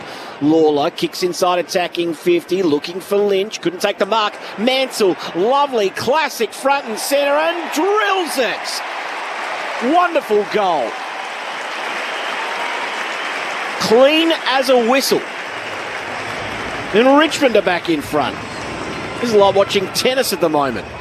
7-7-49 the Tigers, 7-5-47 West Coast. Luke Ball, that's a pretty good answer. Sure was. This time it's the Tigers out of the centre, and Nankervis, just a couple of efforts there. Flicked the ball out to Sam Lawler with a penetrating entry, and I mean, that is just a brilliant small forwards goal, isn't it? Front and centre, lane one, as we say, don't fly past the contest, get to the drop of the ball, and running the other way, deep into the pocket, just to be able to control that kick across his body. He's been superb this quarter, Mansell. 6 possessions, but 200 metres gained and 1 goal, 5 score involvements. He's really kept the Tigers in it, in a sense. Just his 4th goal of the year so far, Ryan Mansell. As we approach half-time here at the MCG. Flynn goes up against Nankervis. Taranto slaps it away here. The advantage of Lawler. Overrun, though, by the number 1 draft pick. And now out through his half for West Coast. Shares it with Baker. Gets his old side. His kick almost picked off on the bounce. Oh, Broad missed it. Cripps is lurking. Dangerous. Trainer gets there for Richmond under some pressure. And pass back to Bolter. Speaking of pressure, he takes on Waterman. Kicks off the outside of the boot here. Hunt down there in the contest was taken high. West Coast ball advantage play. They come inside 50 as Kelly finds Waterman leading up from full forward. And Waterman will mark here 40, make it 35 out on a 45-degree angle. It's really opened up, hasn't it, this game? It's been a really impressive quarter, this from the Eagles. Inside 50s, and if he kicks this, it'll be 6 goals, 2 for the quarter, and pretty slow start from Waterman. A couple of mistakes in that first quarter. I've liked his response this quarter, the All-Australian. He's a leader down there for them. It's just been off the back of work rate, both defensively and now getting his reward with ball in hand. 3 goals last week, 12 on the year for Jake Waterman. Approaches here from the pocket, and he's missed to the near side. So West Coast won't recover the lead there. It's Richmond 7-7-49, the Eagles 7-6-48. 32 and a half gone, second quarter, Sunday afternoon for ABC Sport. 1 goal, 1 for Waterman this afternoon. Lost him with ball in hand. Trots outside of his defensive goal square and goes short to Miller, who takes the mark. As Joel Peterson mentioned earlier, a little attention there for his wrist, but seems to be okay at the moment. Kicks a bit of a helicopter up towards the wing. Nice mark taken by Hoff. Liked Hoff's game. Spent a fair bit of time in the centre. It's been really good. Siren sounds for half-time here at the MCG. And this has been up and back in this second quarter. 7-7-49 Richmond, leading by a point at the major break. West Coast 7-6-48. Let's go through the goal kickers. A couple each to Owies and Cripps for West Coast. Singles to Waterman, Hunt and Williams. Meanwhile, for Richmond, 2 to Campbell, 2 to Lynch, and 1 each to Mansell, Taranto and Sims on debut. West Coast kicked the last 2 goals before quarter time and then the first 2 goals after the break. So 4 in a row either side of that break, and that was the only time we actually saw either team kick consecutive goals in that second quarter. Luke Ball, your summation at half-time here at the MCG. Well, a really good response from the Eagles, who were critical at quarter time of just their effort and intensity around the contest. Minus 17 contested footy in a game where, as you said, Spriggy, both teams pretty similar in terms of experience across the board, and you really would have expected them to come out and sniff a win, and their effort and intensity around the contest left a little bit to be desired in that first quarter. I'm guessing they got a bit of a rev up at quarter time from Minnie McQualter, and they responded really well. And really, the story of that quarter was the clearance domination from the Eagles. Starting in the centre, 7 centre bounce clearances to 2 for the quarter, and they kicked 3 goals from their centre bounce clearances. So, I mean, it's sometimes it's a simple game, isn't it? You win the ball out of the middle, get a nice, deep, long entry, your forwards get to work, and they either mark it, which you picture Williams was able to do, Waterman was able to do, or bring the ball to ground and get your smalls involved, like Owies, who responded from a poor first quarter, that quarter as well, kicking 2 goals. So, yeah, really impressed with the response. Halfway through that second quarter, it was really a dominant performance from the Eagles, and Richmond just were able to get the game back on their terms a little bit from then on in, and it became a bit of an arm wrestle for the last 10 minutes of that second quarter, and that's why we find ourselves with a really even game at half-time. So, entertaining quarter, 5 goals 3 to 4 goals 3. I thought both teams, that some of their better players started to get involved and have an influence on the game. I liked Harley Reid's quarter. He's playing, pretty well sold midfield this today, so I like that. He started to show a little bit of that form that we saw last year at 6 possessions, but it was the metres gained. It was 3 inside 50s. He was, he was penetrating as a player. Jack Graham, his effort's always there. He was pretty good, and they were just able to get control back from the middle. Taranto really controlled that first quarter in the middle of the ground from the Tigers. He drifted out of a little bit under 6 possessions for that quarter, as did Hopper, only had the 5, Lawler the 4. So it was a really good response from the Eagles midfield brigade in particular, and then their forwards got on the end of it. I thought Ryan Mansell was the one for the Tigers who probably halfway through that quarter when they were up against it, lit a bit of the fuse and created a bit of a spark and made something happen for the Tigers. I thought he was terrific that quarter. 6 possessions and a goal and 5 score involvements. So entertaining, open, free-flowing game. You hope that, you think fatigue at some stage is going to set in with these younger teams, and that's where execution and that last kick inside 50 and being able to, reward your effort, it will become critical. But you couldn't question both teams' effort in that second quarter. I think it was a really entertaining contest. I think you'll find ball gets their 4th quarter 1, West Coast. They cut that Richmond margin back from quarter time to just 1 point. So they've won a total of 4 quarters this year, the Eagles. The question is, I suppose, if you're in this position at 3-quarter time and scores are still level or tight, does either team believe, Richmond probably certainly can West Coast believe they can win from there? Yeah, and we spoke about it before the game. That's been really from, I think that gather-round performance, which was just an absolute shocker against Carlton, the turnaround, and I'm sure it's been stripped right back to, can we win some quarters? Can we stack some winning quarters, 1, 2, 3 on top of each other? And it might sound a bit silly and almost a bit, underage footy-like, but that's sort of where they're at the moment, the Eels. And if they can do that and start to stack a few of those on top of each other, then that belief builds from there. And you're right. If you're close enough, you around the hoop for long enough, eventually the belief will come and you can break through. So that will be the message at half time. Keep turning up. Keep that. The response around the contest and the pressure was much better that quarter. So can they sustain that? And that's the leaders. That's their role. That's they're key to that. Jack Graham, Liam Baker. Not huge numbers, but just had a bit more of an impact that quarter. Liam Duggan.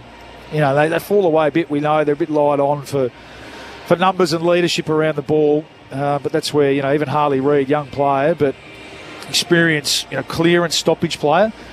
Can we keep turning up at the coalface and see if we can't get ourselves a win? West Coast hasn't won a second half quarter this season yet, so they have to at this point, being down a point at half time.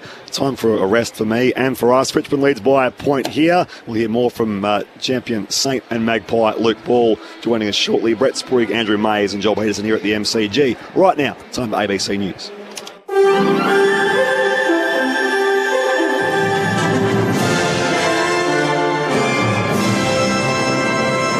ABC News with Sarah Amir. Senator Jacinta Nampijinpa Price has confirmed she's nominated to become Deputy Leader of the Liberal Party. The Northern Territory Senator, who last week defected from the Nationals Party room to sit with the Liberals, will run alongside Angus Taylor, who's contesting the party leadership.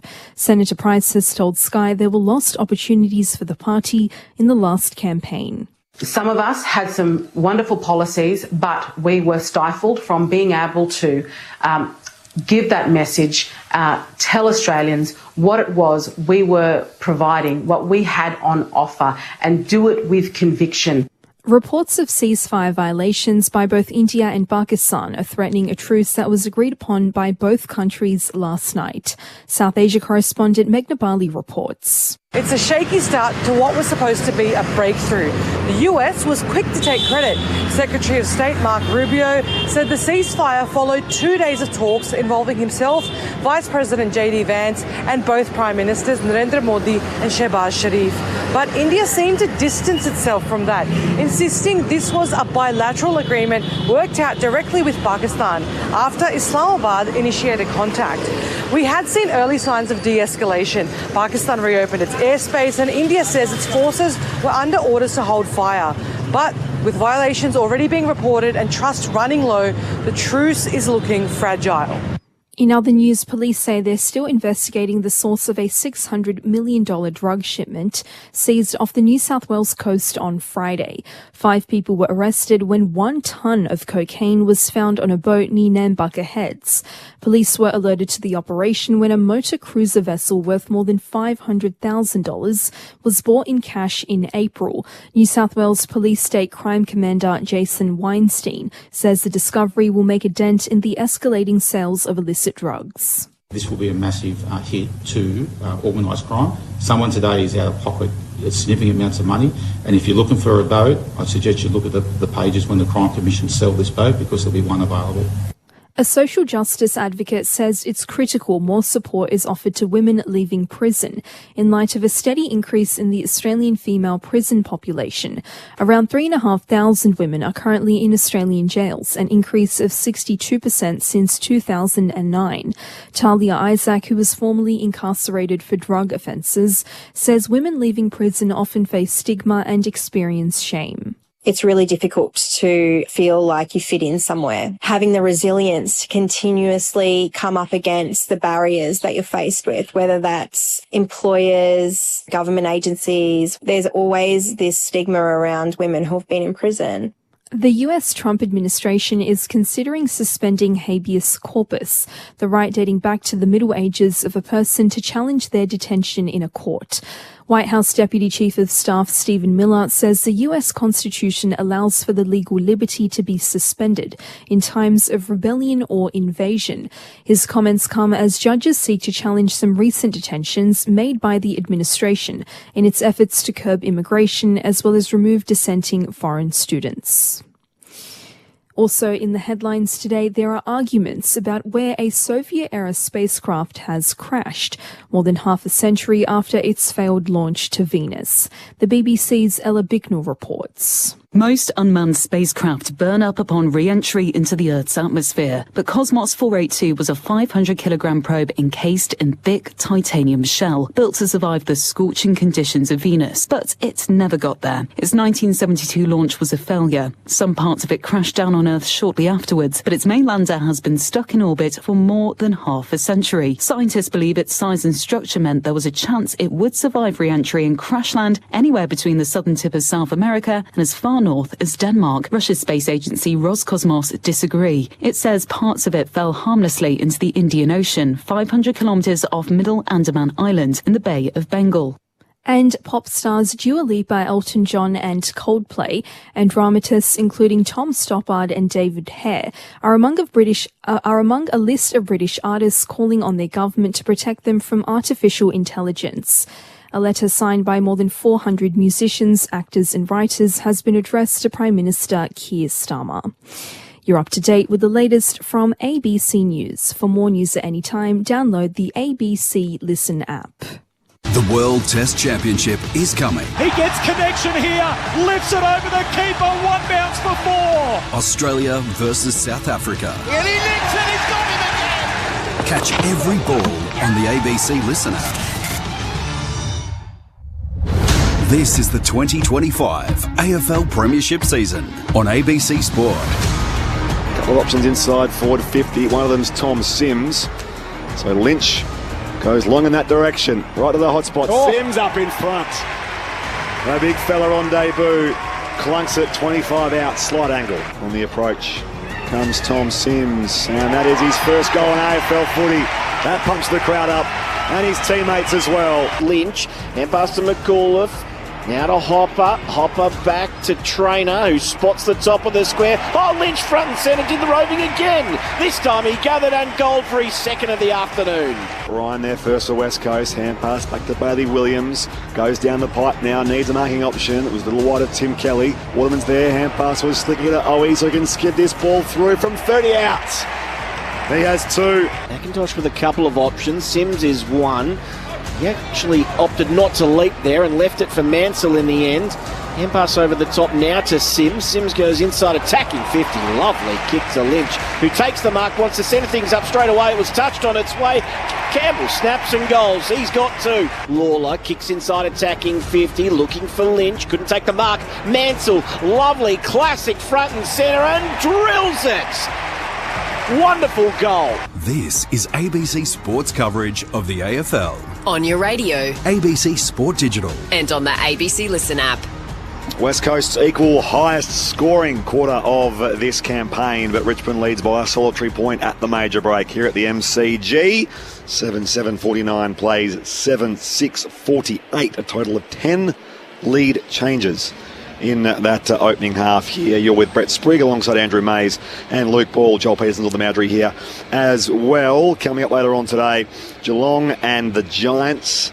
That starts in under an hour's time. You'll find a full call of that on the ABC Listen app. Just look for the ABC AFL button. And later on, North and the Brisbane Lions. If you're listening to us through WA and Tasmania, you'll get a full call of that as soon as we're finished up here at the MCG. No late changes in that later game as well. Thank you very much, Maisie. I did see some news floating around here from the world of cricket, and it's relevant to this place, the MCG. If you know about the MCG's history, or certainly the Percy Beams bar, as you know so well, Andrew Mays, that Bob Cowper has passed away. So the former Australian great, the left-handed batter who has passed away at the age of 84. His name is emblazoned across one of those old scoreboard signs for his 307. He scored the highest score by an Australian here at the MCG. Alistair Cook only recently got his name underneath as the highest score by a visiting player. But I did see that, yes, there are tributes coming in from the cricket world and beyond for Bob Cowper OAM, who has died aged 84. A proud Victorian and Australian, and it's somewhat fitting, I suppose, that we're at the MCG and just mentioning that has occurred, and our thoughts with the Cowper family. A couple of big passings in the cricket world in recent times, with Keith Stackpole recently as well, obviously, and Ian Redpath in the Victorian cricket community. So, some big names. We'll have the second half getting underway here, not too far away. You can text us as always, 0437 774 774. As mentioned, you can find the pre-game coverage of the game in your park on the ABC Listen app by ABC AFL. And indeed, we'll all come together at Bellreeve later on to close out round 9 on this Mother's Day. The question is, Luke Ball, who gets it from here? Because it's Richmond by a point. And again, it comes down to belief, but also the polish and whether you can finish under pressure, not just within the game, but also maybe see the game out and get that very elusive win, particularly for West Coast. Yeah, well, I'm hopefully for our sake and the supporters that have come out on Mother's Day, for their sake as well.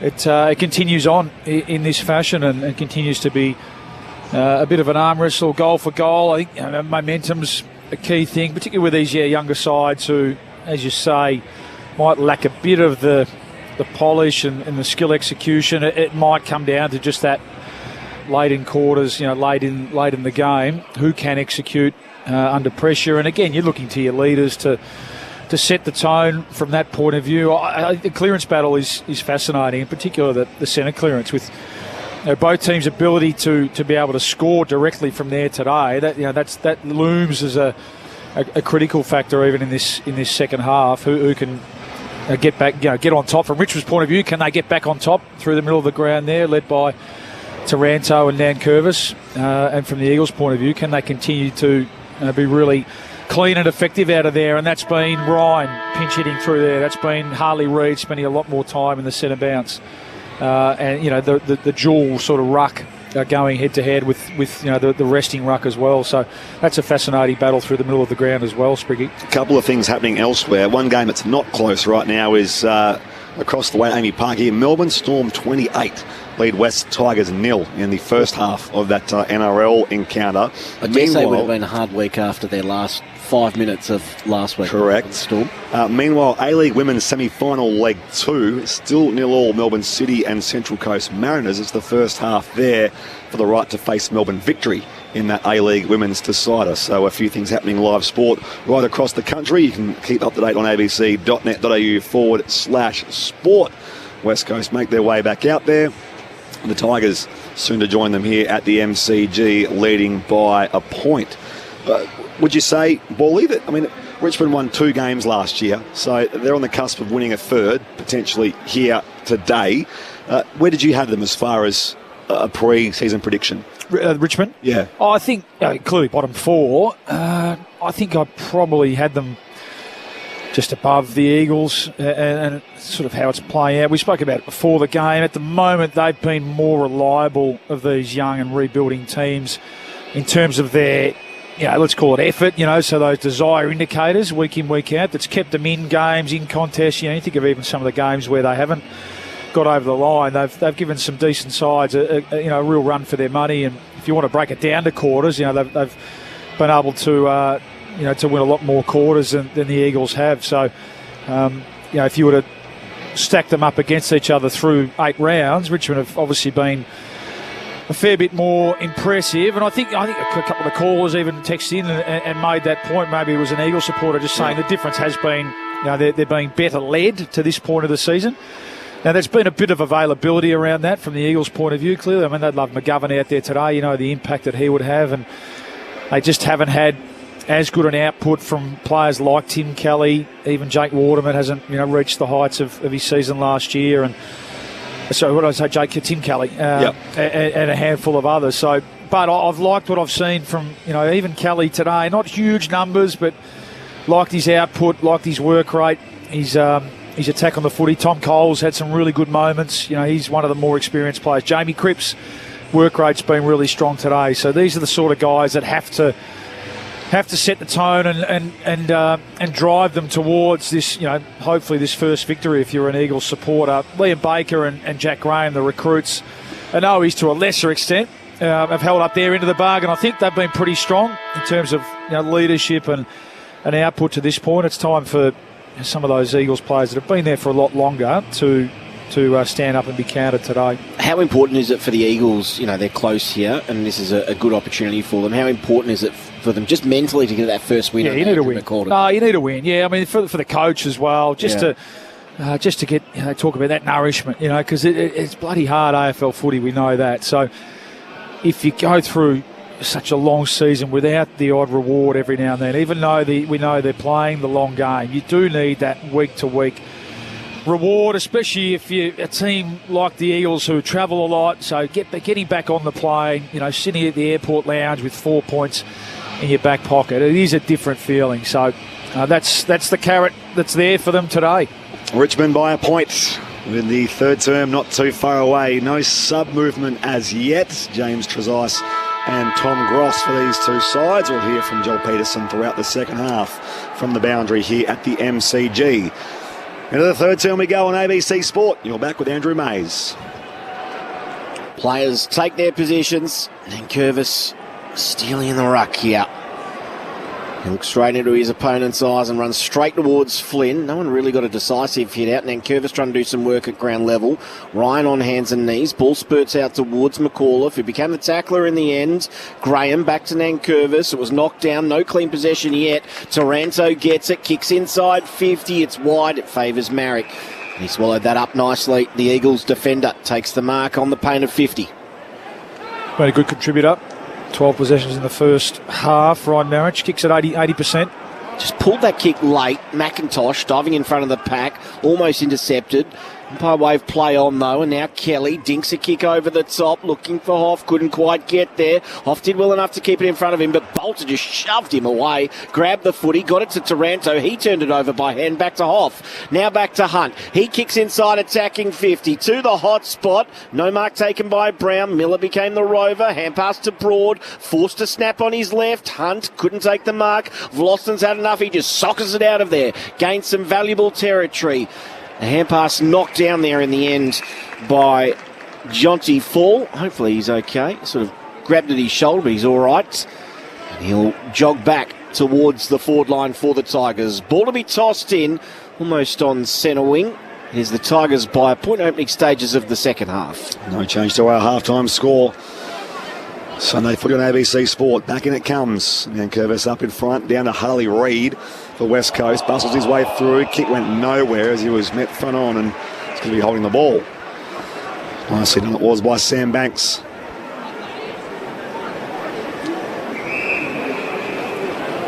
"15 games last year, the lad from Clarence. A career best tally. He's on track to better that this year. Now it comes here on the contest. Steely Green tracks it back toward the boundary line, kicks now towards the flank, skids out there for Baker, turns out of the Lynch tackle, and pass off to fellow former Tiger in Graham. Lynch comes up with it though. Jonty Fall, the hand pass back to the big fella in Lynch, and now closing on from 40, the finish from Tom Brown. The Tigers have the first of the second half in style and extend their lead to 7 points. So 8-7-55, West Coast to 7-6-48.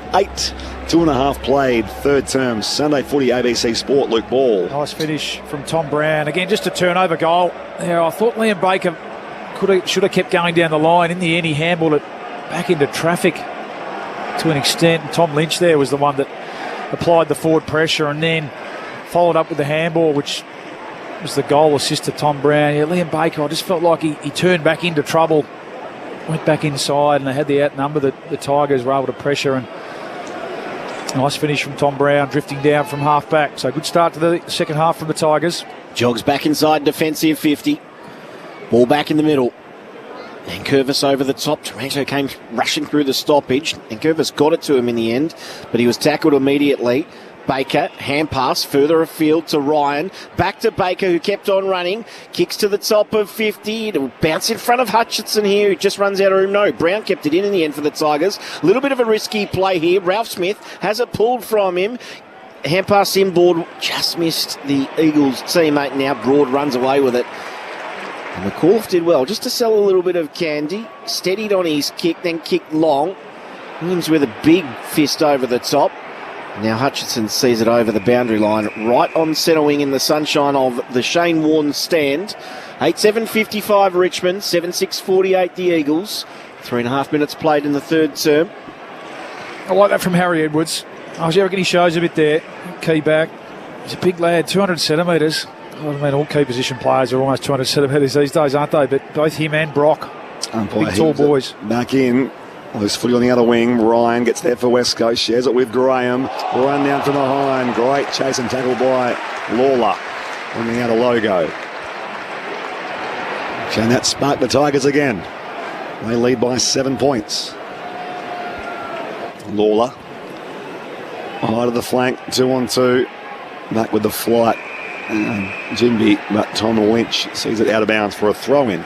It's a day for drought-breaking wins, Bally, because the Tall Blacks beat the Boomers in the basketball in Game 3 of that Trans-Tasman throwdown by 9 points in the end. Okay. Opal's Tall Ferns coming up shortly in Hamilton. Here it's Richmond by 9 points. Beg your pardon, 7 points over West Coast. Ralph Smith bundled away. Kick from Hopper goes inside forward 50.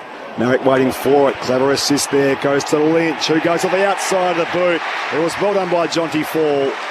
The ball bounced up for him, and he paddled it straight down to Tom Lynch, who kicks his third goal of the afternoon. And some breathing space now for the Tigers. They're out by 13 points. Eagles players, Liam Baker there, adamant that he's touched it. We know they'll review it, but looks like it'll stand. Tom Lynch mentioned, I just like the way he's moved today. He looks like he's nice and free. It was Jonty Fall. Clever tap. Sometimes, again, just those little things, 1%ers there. It was the chaos ball inside 50, wasn't it, for him? I'm not sure he meant that? Or has he touched it? Just looking at the replay here.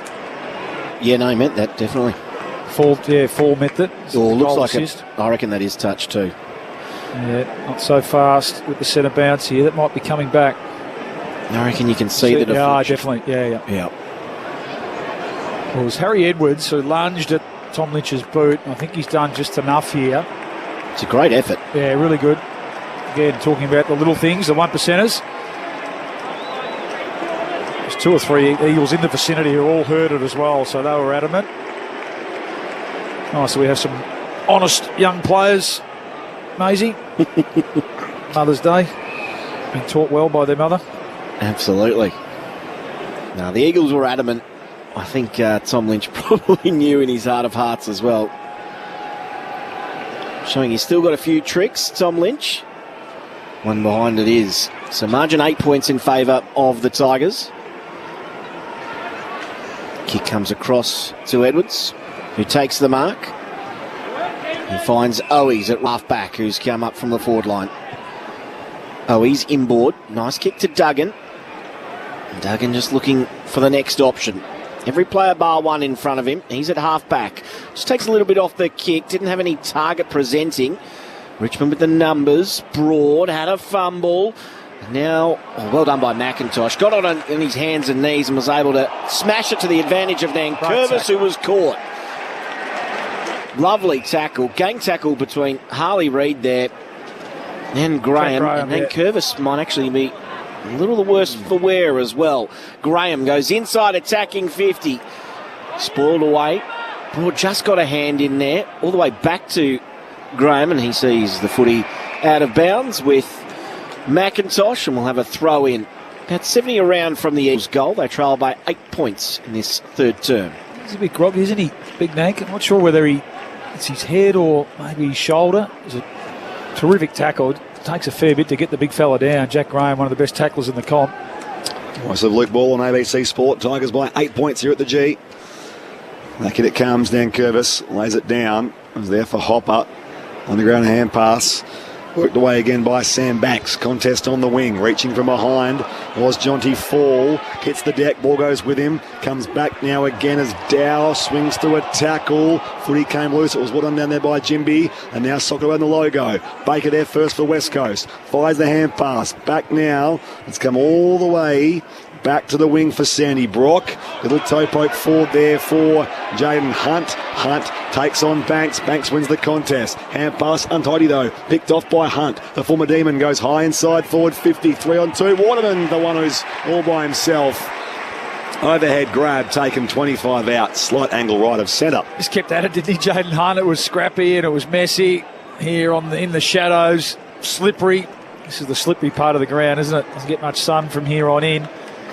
Jeez, just kept at it. Where was Waterman's man there, Ball? He sort of came from the forward pocket all on his own. Yeah, unlike the an all-Australian bob up in 20 metres of space by himself. 20 metres out from goal, but here he is. 3 goals last week against the D's. Waterman would love this for West Coast. He lines it up and misses to the right-hand side.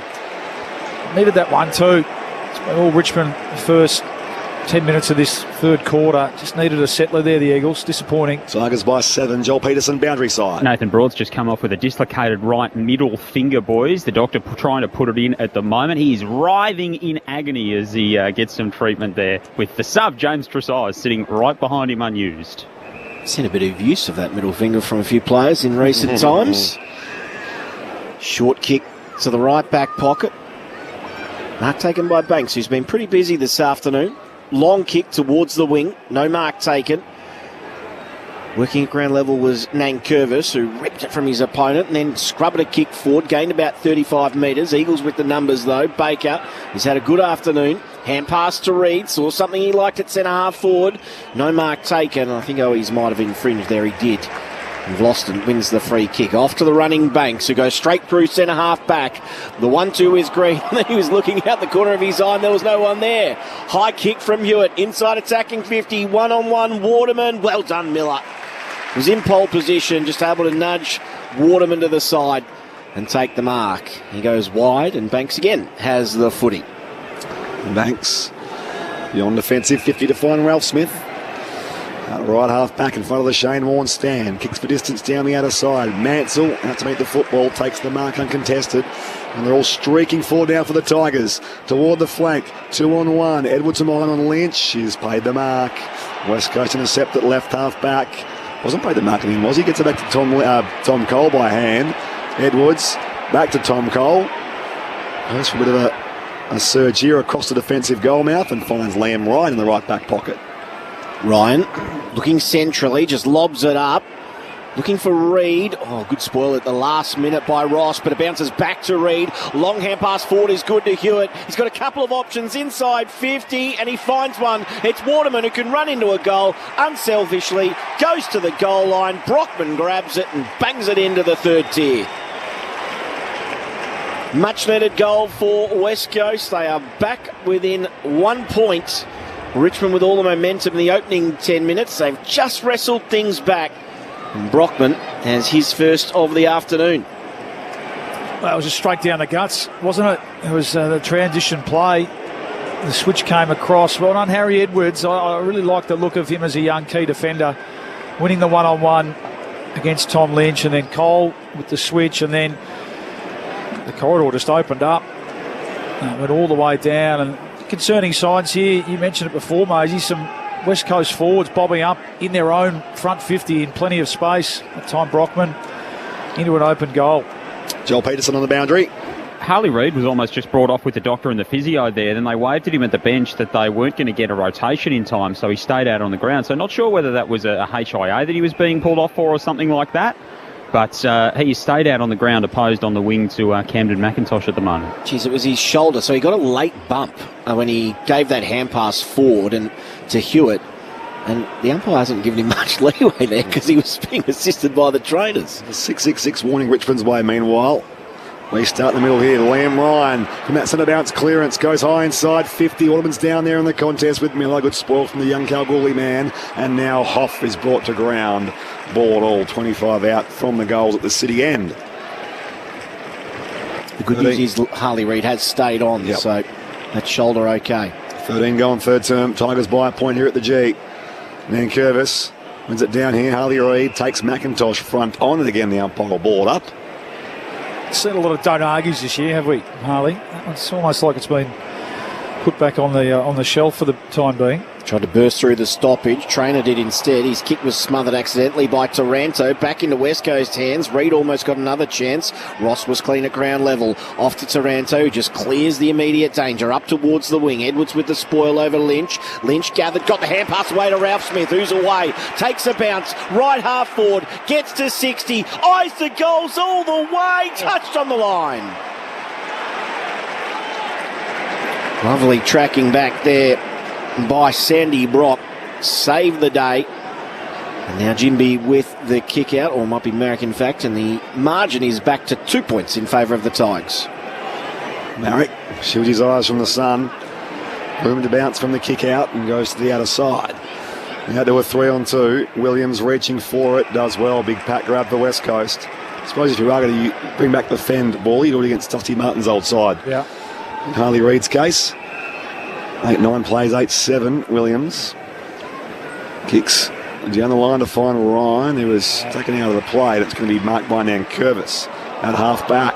Comes across that half back line. Hoff makes the contest. At the drop, Owies fires on goal from 45. It bounces across the face for a minor score. So back to a 1 point game. 57 plays, 56. 15 going third term on the boundary. Joel Peterson. Harley Reid did come off in the end. Spriggy, doctor wandered over, asked him if he was concerned by that right shoulder, and Harley brushed him off. So not too much to worry about there for the Eagles fans. Good news indeed. Banks receives the kick in.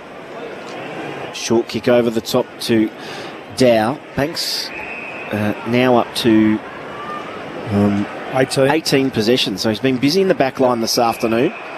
One kick from Dow, and just shoving his opponent out of the way was Nankervis, who we'll see Williams receive the free kick on centre wing for the Eagles, so another chance to launch another attack. He goes very high. Inside attacking 50. Good luck marking that. Comes to the front of the pack. Hewitt with a strong tackle. In fact, he might have got his opponent a little high, he did. And Trainer will receive the free kick. Goes back inside defensive 50 to Miller. Switches on. And Banks has it again. Left half back for the Tigers. They lead by a point. Short kick. Dicey here. Might look at okay though as it's come back. Oh, it's a hot footy. Half plays the tackle. And really drives in that tackle. It was almost won away in the end by Tom Brown, but a lot of that was Banks who was brought to ground. Brady Hoff, the umpire will chuck it up. 65 out from goal, City end.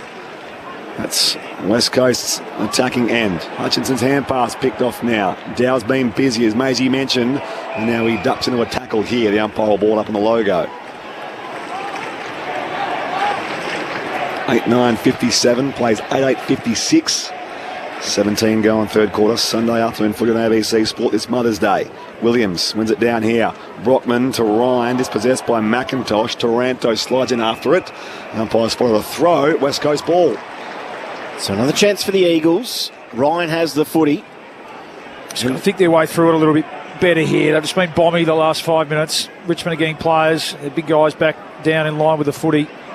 Keeps it a little bit lower this time. Oh, it was almost the perfect delivery to Waterman, punched away from him and out of bounds, right forward pocket for the Eagles. So ball will be tossed back into play. 8-8, 57 Richmond. 8-9, 57 rather. 8-8, 56 the Eagles. Ball will be tossed back in. Nankervis won it down. Hopper away from him. Now Graham spun out of one tackle, did nicely to Hoff. Off to Ryan, who spots Cripps, had the sit, didn't take the mark, got the rove though and kicked the goal. He's got 3 and the Eagles are back in front. So after Richmond couldn't take full toll on the scoreboard in the opening 10 minutes of this quarter, last 2 goals of the game for West Coast, and they lead by 5 points. 8-9, 57 the Tigers, 9-8, 62 the Eagles. 18 played third term. That's been a weight of entry. So 9 inside 50s to 3 for the quarter. The Eagles just been able to trap the ball in their front half in the last 10 minutes.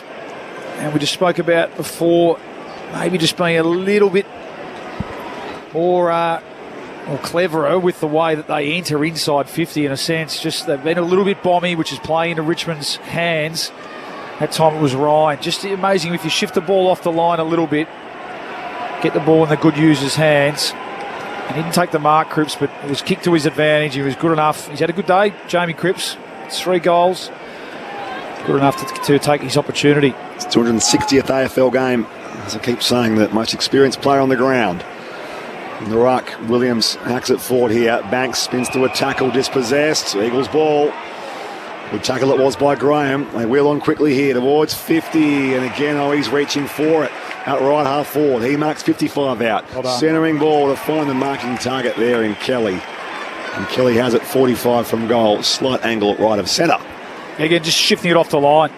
There was really good hands from Owies to honour the kick, but it was a nice kick. It was a dart from Baker, not giving the Richmond defenders any chance at all to come off and support each other, and then well done to lower his eyes and find a mark inside 50. I mean, marks inside 50 we know are like gold these days. Tim Kelly, will take his best. He'll kick from right on 50. He's not kicked a goal this year, Bally. Well, here's his chance. And this is a big one. Better time. Put West Coast up by a couple of goals in this third term. On the approach, it's away to the left-hand side. Oh, is it Mark Malone? No, there's a minor score. West Coast are out by a kick. 9-9 plays 8-9 as we approach time on here in the third term. ABC Sport. Brett Sprigg, Andrew Mays, Luke Ball, Joel Peterson on the boundary here at a sunny MCG. Banks with the footy. Trots out of his defensive goal square. Then a long kick. Almost towards the wing. Lynch turns spoiler in the end. Green tried to keep it in, but the ball beat him to the boundary. We'll have a throw in left half forward here for the Eagles, who've done all the attacking in the last 10 minutes. 9-9-63, plays 8-9-57. One straight kick the margin. Eagles yet to register a win in 2025. Thrown back in. Williams reaches over the top. Lawler could have been pushed in the back. Umpire says he'll have it. Another stoppage to take place at left half forward here for the Eagles. Up it goes. Sims and Williams. Too hot the footy for Ryan. Hand pass comes away here. Dow receives it. Back here to that man in Trainer who slips over. Off the half-back line, they can burst away. Well done. McIntosh receives that ball from Banks. McIntosh, speaking of veterans, wheels and goes now. High towards half forward. Up in front, Jonty Fall. Long way from home though, just forward of halfway. Can Richmond make something of this? Fall goes inside 50. And Jimby was down there, but he couldn't get a mark to it. And it's bounced out of bounds for a throw-in alongside that left behind post at the punt road end of the MCG. Richmond trail West Coast by 6 points. 22 gone in the third term on ABC Sport. Throw in deep inside attacking 50. Richmond haven't seen it down here much over the last 10 minutes. Thrown back into play. Williams just nudged his opponent underneath it. Clearing kick was a dump kick. It was touched. Players don't realise yet. Brown forced to go quickly. Good vision over the head of Ralph Smith. It'll bounce in front of him. He'll want to keep it in. No, he takes the tackle. And he's happy to win a boundary throw-in for his Tiger teammates to contest. 30 around from the goal. Right forward pocket for the Tigers. In a field position here, the Tigers. First time in a while. Give their defenders a chance to set up, have a bit of a breather. West Coast by 6 points. Back in it comes. Williams palms it down. Graham couldn't get two hands to it. Taranto gathers for Richmond.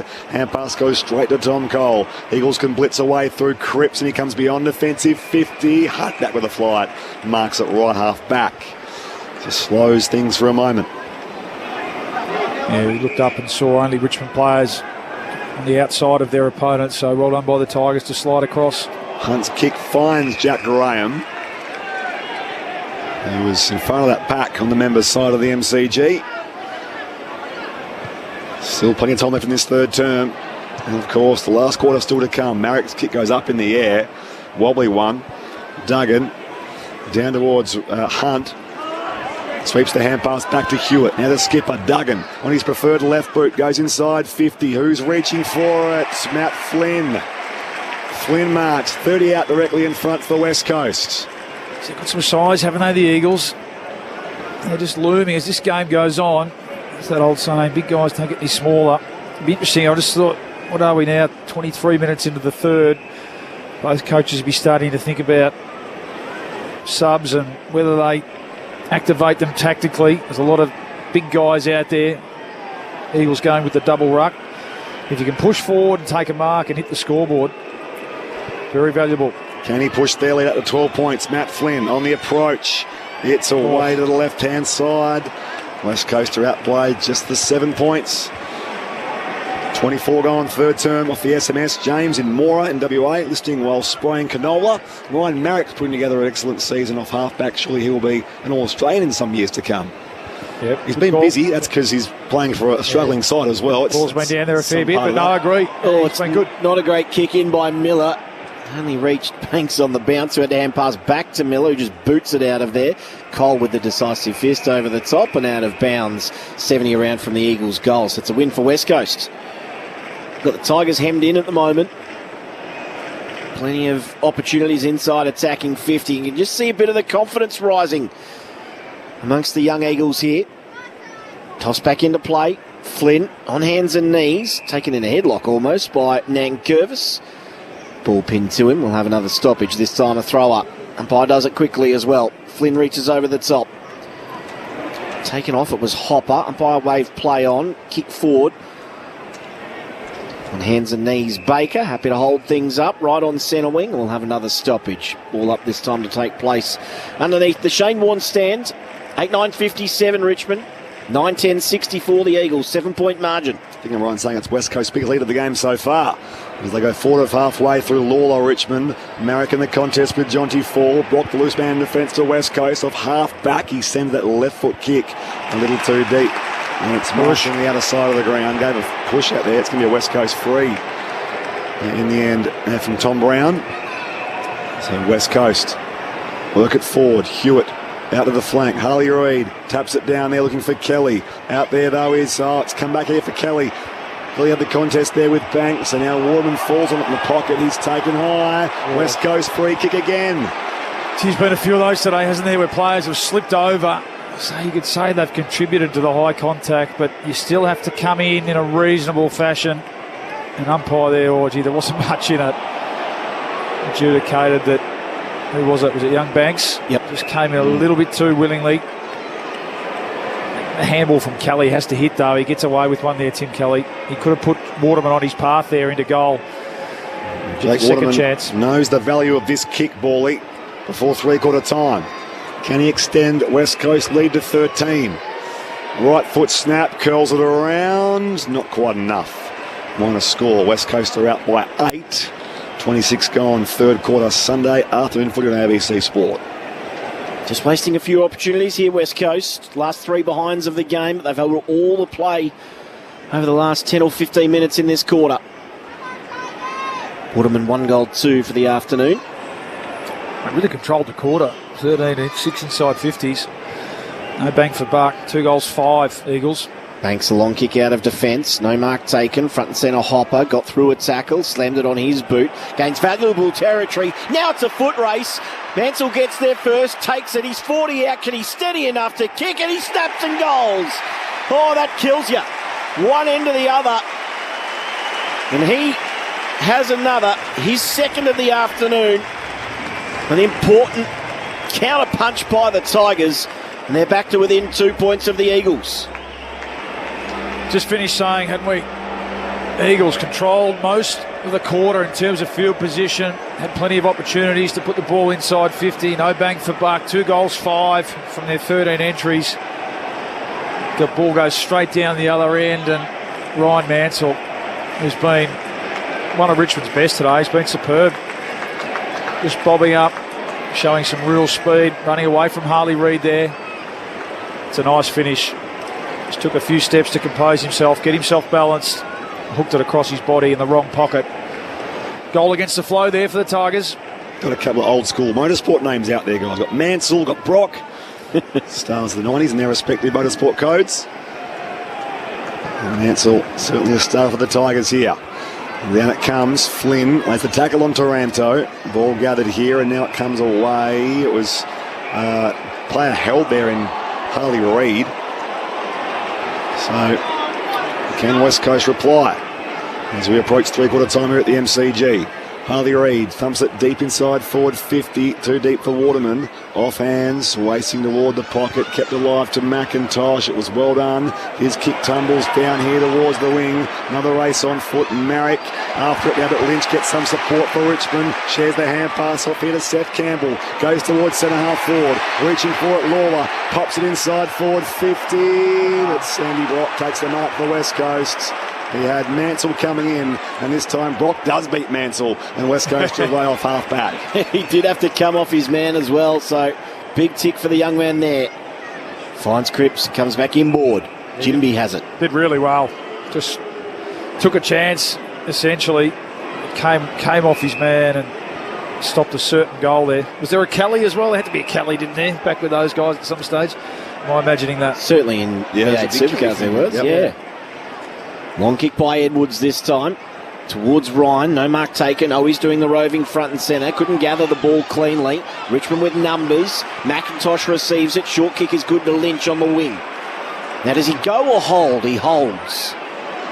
Just waits to play his cards. Ross offered a lead short. Instead, he goes much longer. Jimby was in prime position. Couldn't take the mark. Then maybe ripped off. It was Campbell. Tigers fans wanted a free kick. Umpire said nothing doing. And this will be deliberate, you feel, as Cole snapped around the corner. And there it is. Broad with the free kick in front of the interchange benches. Goes short to Banks. And Banks backward of centre wing. Passes and finds Brown. They'll work it all the way back. Tom Brown. Angle kick finds Lawler. He's got to hold up here, the Eagles. Fatigue set in. He's ashamed to turn at three-quarter time, not in front. Lawler pops it down the corridor here for Richmond. Jonty Ford leaves it there for his skipper. And then Curvis marks in the pocket, 15 out. Yeah, he's got the sense, and you're looking around now, a lot of hands on hips and hands on knees. Last minute and a half, red time. They've done so much good this quarter, the Eagles. Not getting the reward for effort. So how often does it happen, especially with these young, inexperienced teams? The last 5 minutes, they let in a couple of goals. Toby Nankervis trots in, punt right end, makes no mistake. Puts Richmond back in front. This seesawing affair continues on this sunny MCG Sunday afternoon. Richmond 10-9-69, West Coast Eagles 9-11-65. I mean, the result here, Bally, is the ultimate, but that actually may cost West Coast their first winning second half quarter of the year as well. Oh, that's right. We're on quarter watch, aren't we? Unfortunately. Riggy? That's right. Well, what have we got? Still 40 seconds, and both teams have been able to score out of centre bounce today, so still got time, but yeah, disappointing there. Just fell asleep there, and it's often the team defence that falls down, isn't it, with these young, inexperienced, developing teams, late in quarters. As fatigue sets in, it's the defensive side of the game, the team defence structure, and that time they just let young Lawler just drift into the centre, far too much space, and a nice deep entry from Dan Curvis. Who's back in the ruck, lying off Williams, runs across that centre line. Oh, Ryan ran into him too and wins the free kick. You'll be feeling that. Oh, and he hasn't really moved too much there, Ryan. Absolutely crunched. Gets to his feet. He's not limping, so I think it just shook him a little. Top 5 of players in the comp who you don't want to run into with Toby like that. Ryan, penetrating kick. 30 out directly in front. Big fist from Floston. Although Marrick is able to spin his way out of trouble. Off to Duggan. Kick touched. Inside attacking 50. At ground level Dow. And it was seen as unrealistic. Missed opportunity. It looked like Jaden Hunt had to sit there, didn't it? Yep. So it is Dow with the free kick. Right back pocket. And happy enough to hear the siren. And the Tigers will turn for home in front, but only just. 10-9-69. West Coast 9-11-65. Wasted quarter with them, for them, with plenty of opportunities and plenty of field position. 4 points the margin. Let's go through the goal kickers. We'll start with the Tigers.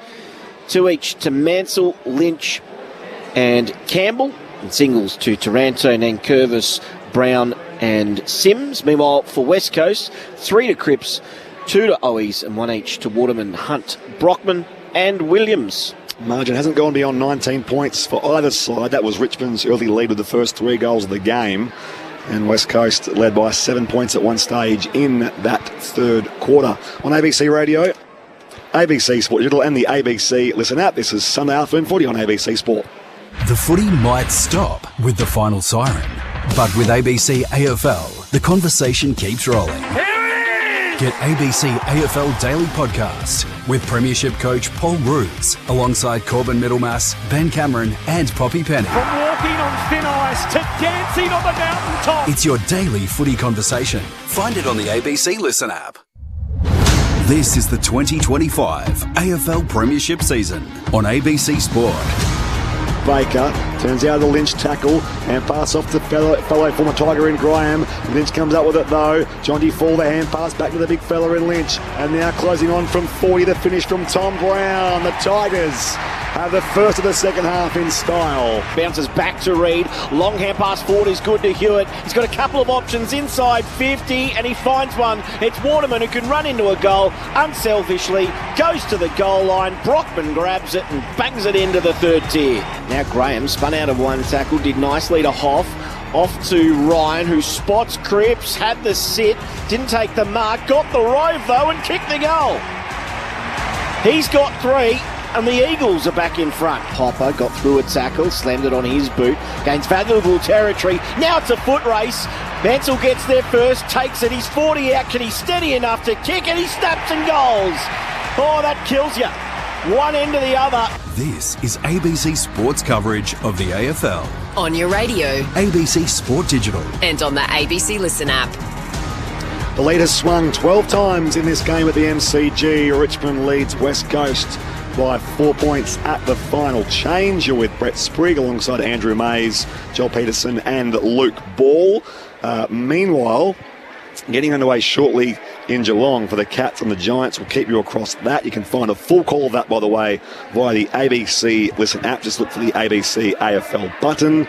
And we've got North Melbourne v Brisbane coming up next. So this is joining us through WA and Tasmania. They're with us right now. We'll get a full call of that in under an hour's time with our team there at Bellerive Oval in Hobart. In the meantime, West Coast and Richmond are both still live for a rare win. 16th versus 18th. Luke Ball, your thoughts at three-quarter time? Well, that's right. It's there, isn't it? It's up for grabs for both teams. And the way this game's played out, really, after that first 15 minutes of the first quarter where the Tigers were largely in control and built that game-high 3-goal lead, it's been a story of momentum and really neither team absolutely capitalising on their opportunities when they had that momentum. And probably disappointingly, like we mentioned, that last 5 minutes of the quarter there for the Eagles, they controlled the first 20 minutes of that quarter and just weren't able to take their opportunities and think their way through it at times. It was a bit of a mixture of decision making and just execution, at times, just missing handballs or little things like that would put a teammate into a position to be able to kick an easier goal than the shot they eventually got. So again, that's a symptom of young and developing teams. But putting all that aside, just looking down now as Andy McQualter marshals the troops, this is as good an opportunity as they're going to get to go on and record their first win and head back to Tullamarine a lot happier. So again, it's going to start making, centre bounce has been critical today and that won't shift. I thought Nankervis started to get on top a little bit as that quarter went on. I think he had 8 possessions. He kicked the goal at the end there, drifted forward, used all his experience and nous to get on the end of the one. I've loved Mansell's game. He's looked, really lively for the Tigers. He's the one, really looked like bobbing up and kicking the score. Right, it's looking from the Eagles. Who is it? Who are the ones that are going to stand up and take the opportunity? It is Liam Ryan. It's Baker, Duggan, who's been better today. Cripps has been involved at times, and Harley Reid. I think it's been a bit of a sign of improvement. He's played a lot more midfield. He's been in the action a lot more, and he's looked more dangerous. It sort of hasn't quite clicked for him yet. think I mentioned halfway through that quarter, we haven't seen any trademark don't argues or anything like that, but he's been involved. He's been around the play a fair bit more. So can he have an impact out of the middle in this last quarter and get them over the line? Thoughts of All-Australian Premiership player Luke Ball. Boundary side, Joel Peterson.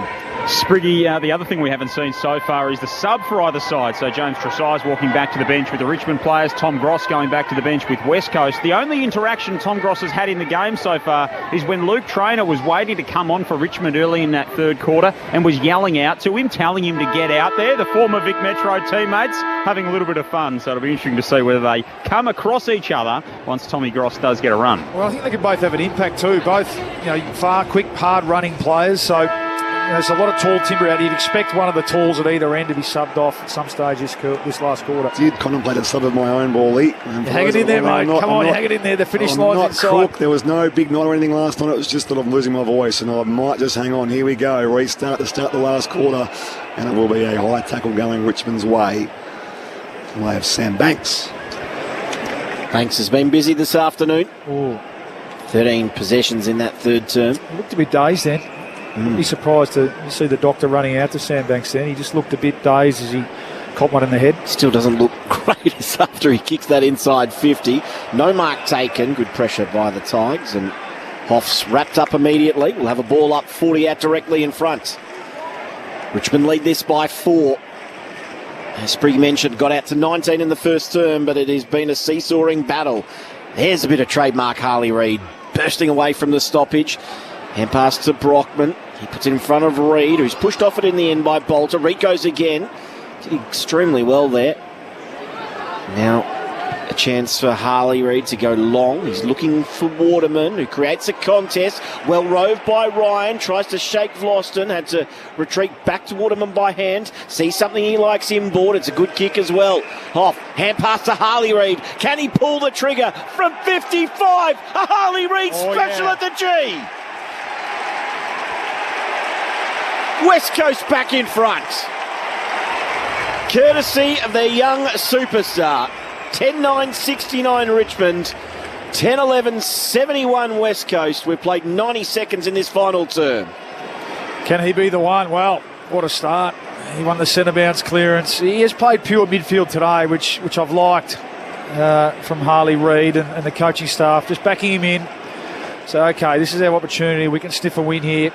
You go and get it done for us, Harley. That was just, he was involved across half back here and it just kept working. Nice kick inboard from Waterman. And he got the little dish. He had a couple of options. Short Reid, but he said, no, I've got this. I'm going to take the moment. He's yet to plan just a win. Cleared the line. Yet to plan a win in his home state, Bally. So he'd love a first win at the MCG, wouldn't he? Harley Reid. On the restart. Flynn v Nankervis. Reid reaching forward again, takes on Lawler, dumped with a hand pass by the Brady Hoff, and now again Brockman back to Hoff, goes down the line toward the corridor now as Liam Ryan wants to get set, ball from behind from Broad. Flynn crushes the back, shares it with Cripps, who's goal side, hand pass back to Kelly, who can steady from 45, and it misses to the left hand side. Gee whiz, big opportunity. He had Jamie Cripps free too. Tim Kelly, don't mind him having the shot, senior player. Still yet to kick a goal this year. That was a big opportunity to go bang, bang, 2 in a row. Really put the Tigers under pressure. 2 behinds this afternoon for Tim Kelly.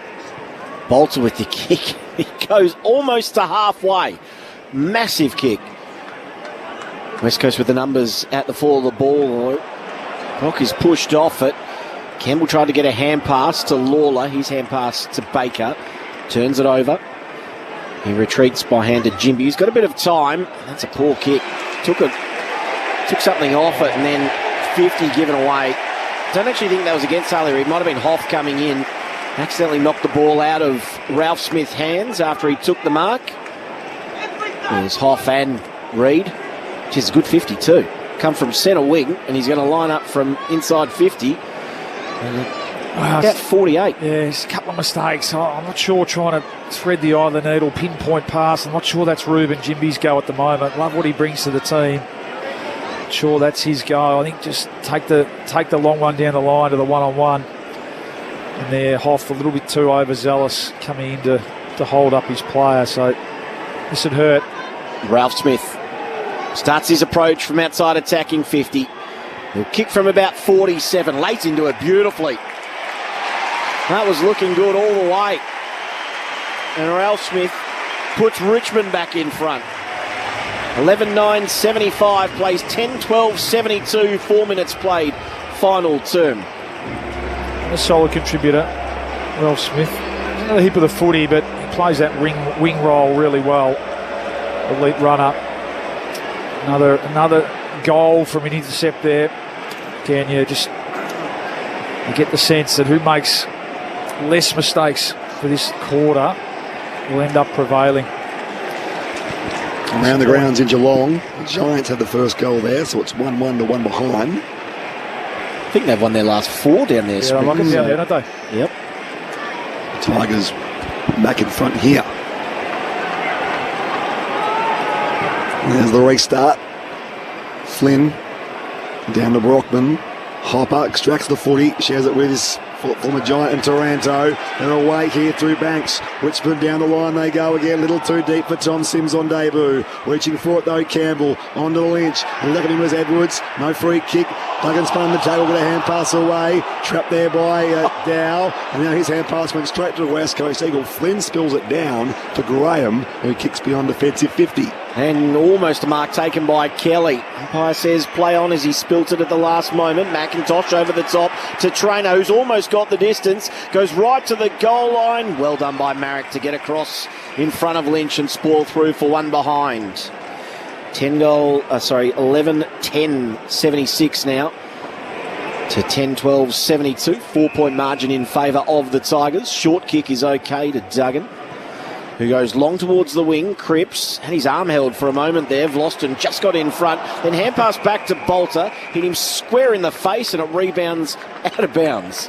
Maybe a little chuckle about it too, Nick Vlosten. Bolter just getting a bit confused, or the coming into Shepherd. Vlosten wanted him to peel off for the handball receive. In the end, he copped one in the bonds. Richmond by 4 points. 7 goal and final turn. Back in it comes. Flynn down to Owies. Owies clears here for West Coast. Bounced away from Vlosten. Williams lays out the hand pass to Harley Reid. Room to bounce. Goes the big fend on Vlosten. Closes to 40 and a second bounce. And now a snap. No, he caught the line too far. Ump said he ran too far. Where's your sense of fear, Ump? No. He's feeling it though, isn't he? You can tell Harley. Richmond time he looked at leads. Vlosten. Sorry, Spiggy. Richmond lead by 4 points, Paulie. Sorry, mate. Yeah, just said, come for a run, Nick. Executed the don't argue, but probably did run too far. But I agree. No sense of theatre for the umpire. He's just a little angry too, Harley, which always helps. Tell he's feeling it. He's standing the mark on this occasion. Ralph Smith receives the ball. High kick along the wing. Lawler will be the flyer from behind. Almost tunnelled Duggan in front of him. And then goes and fetches the footy, and it's out of bounds as he's dragged across the boundary line by Flynn. Ball in to take place right on halfway. 4-point margin in favour of the Tigers. It's been back and forth all afternoon. Ball to be thrown back in. Flynn and Nankervis to do battle on the wing. Flynn gets to the front. Taranto read it best. Couldn't gather the bouncing ball. Oh, that's got to be too high.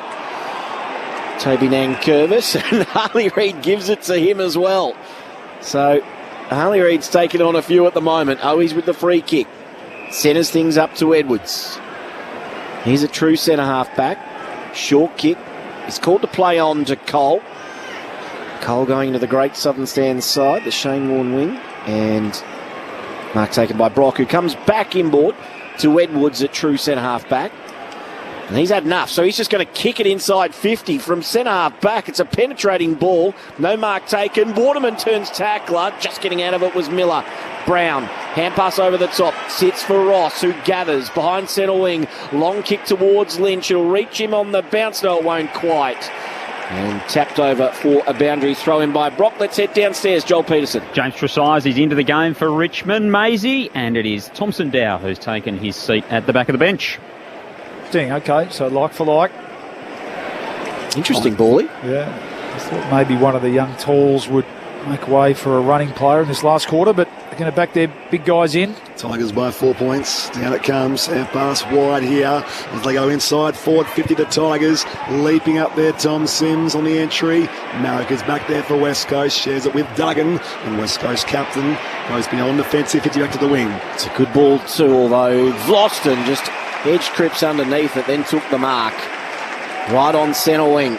It's a big 50-50 win, isn't it? 2 premiership experienced players. That's twice now out here on the wing that Floston's just outpointed Jamie Cripps. He kicks a high ball towards the boundary. It'll land just inside 50. Duggan tried to row front and centre. Mansell did.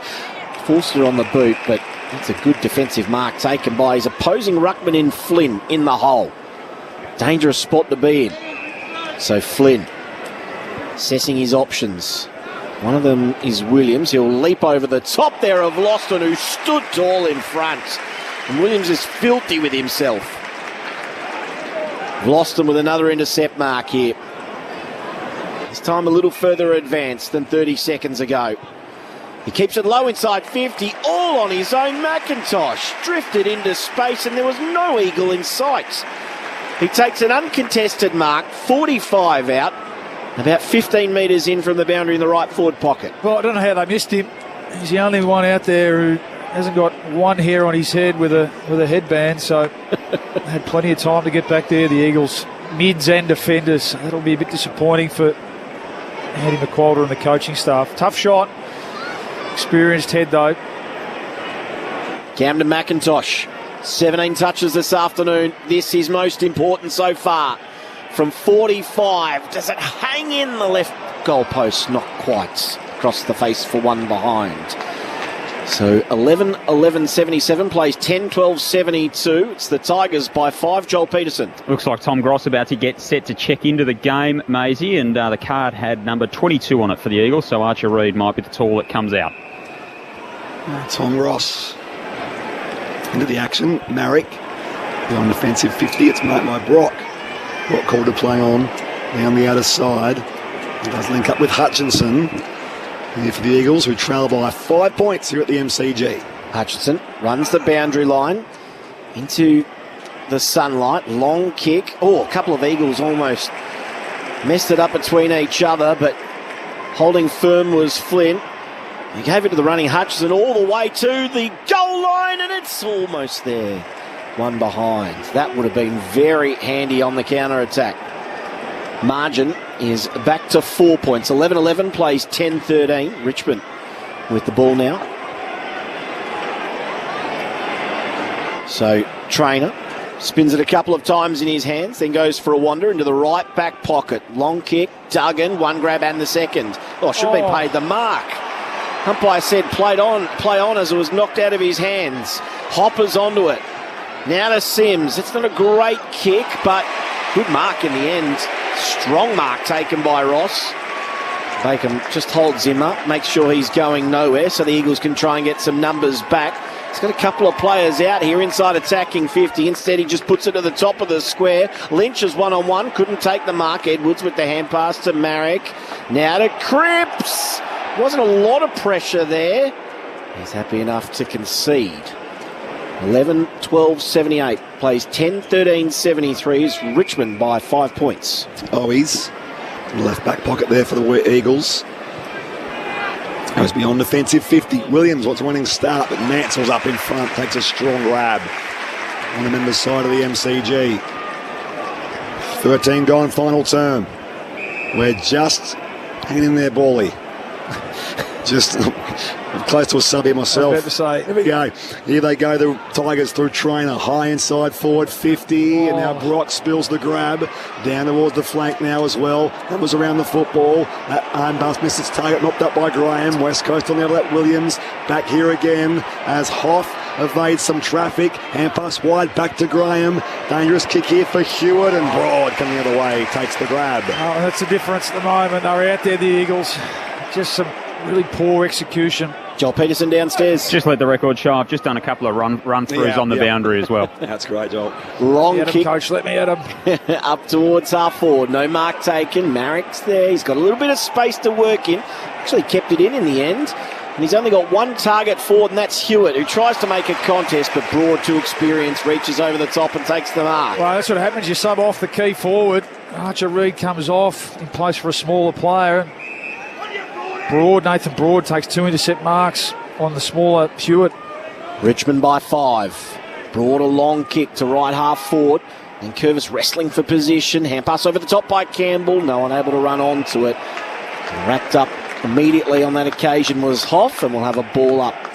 Meanwhile, first term in Geelong, Giants 3-2-20. The Cats are 1-2-8 first term there. Ball thrown up. Flynn won it down. Is that too high on Gross? Yes, it is. So the sub will have his first involvement in the game. Got a couple of options backward if he wants. One of them's Brock. They keep running here, the Eagles. It's where he hits. Yeah, can have the courage to keep running if they want to get that first win. Now to Edwards.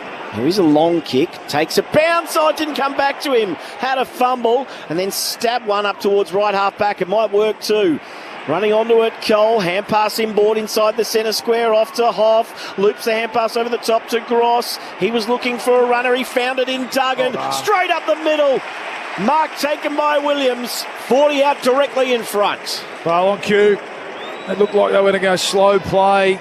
Backwards, sideways. They just got some energy on the footy. It's amazing. Bit of a dangerous kill. Risky kick into the corridor. But it's amazing what happens when you do that. They were able to run in outnumbers, run in waves there. Their sub getting involved, Gross. And Duggan, who's had a good second half, Liam Duggan. Opportunity here for Williams. Down by 5. Williams strikes it. He's pretty happy with it too. West Coast back in front. And he has his second of the afternoon. They're not done yet. Still plenty of time left in this final term. Another lead change this afternoon. There's been plenty of those.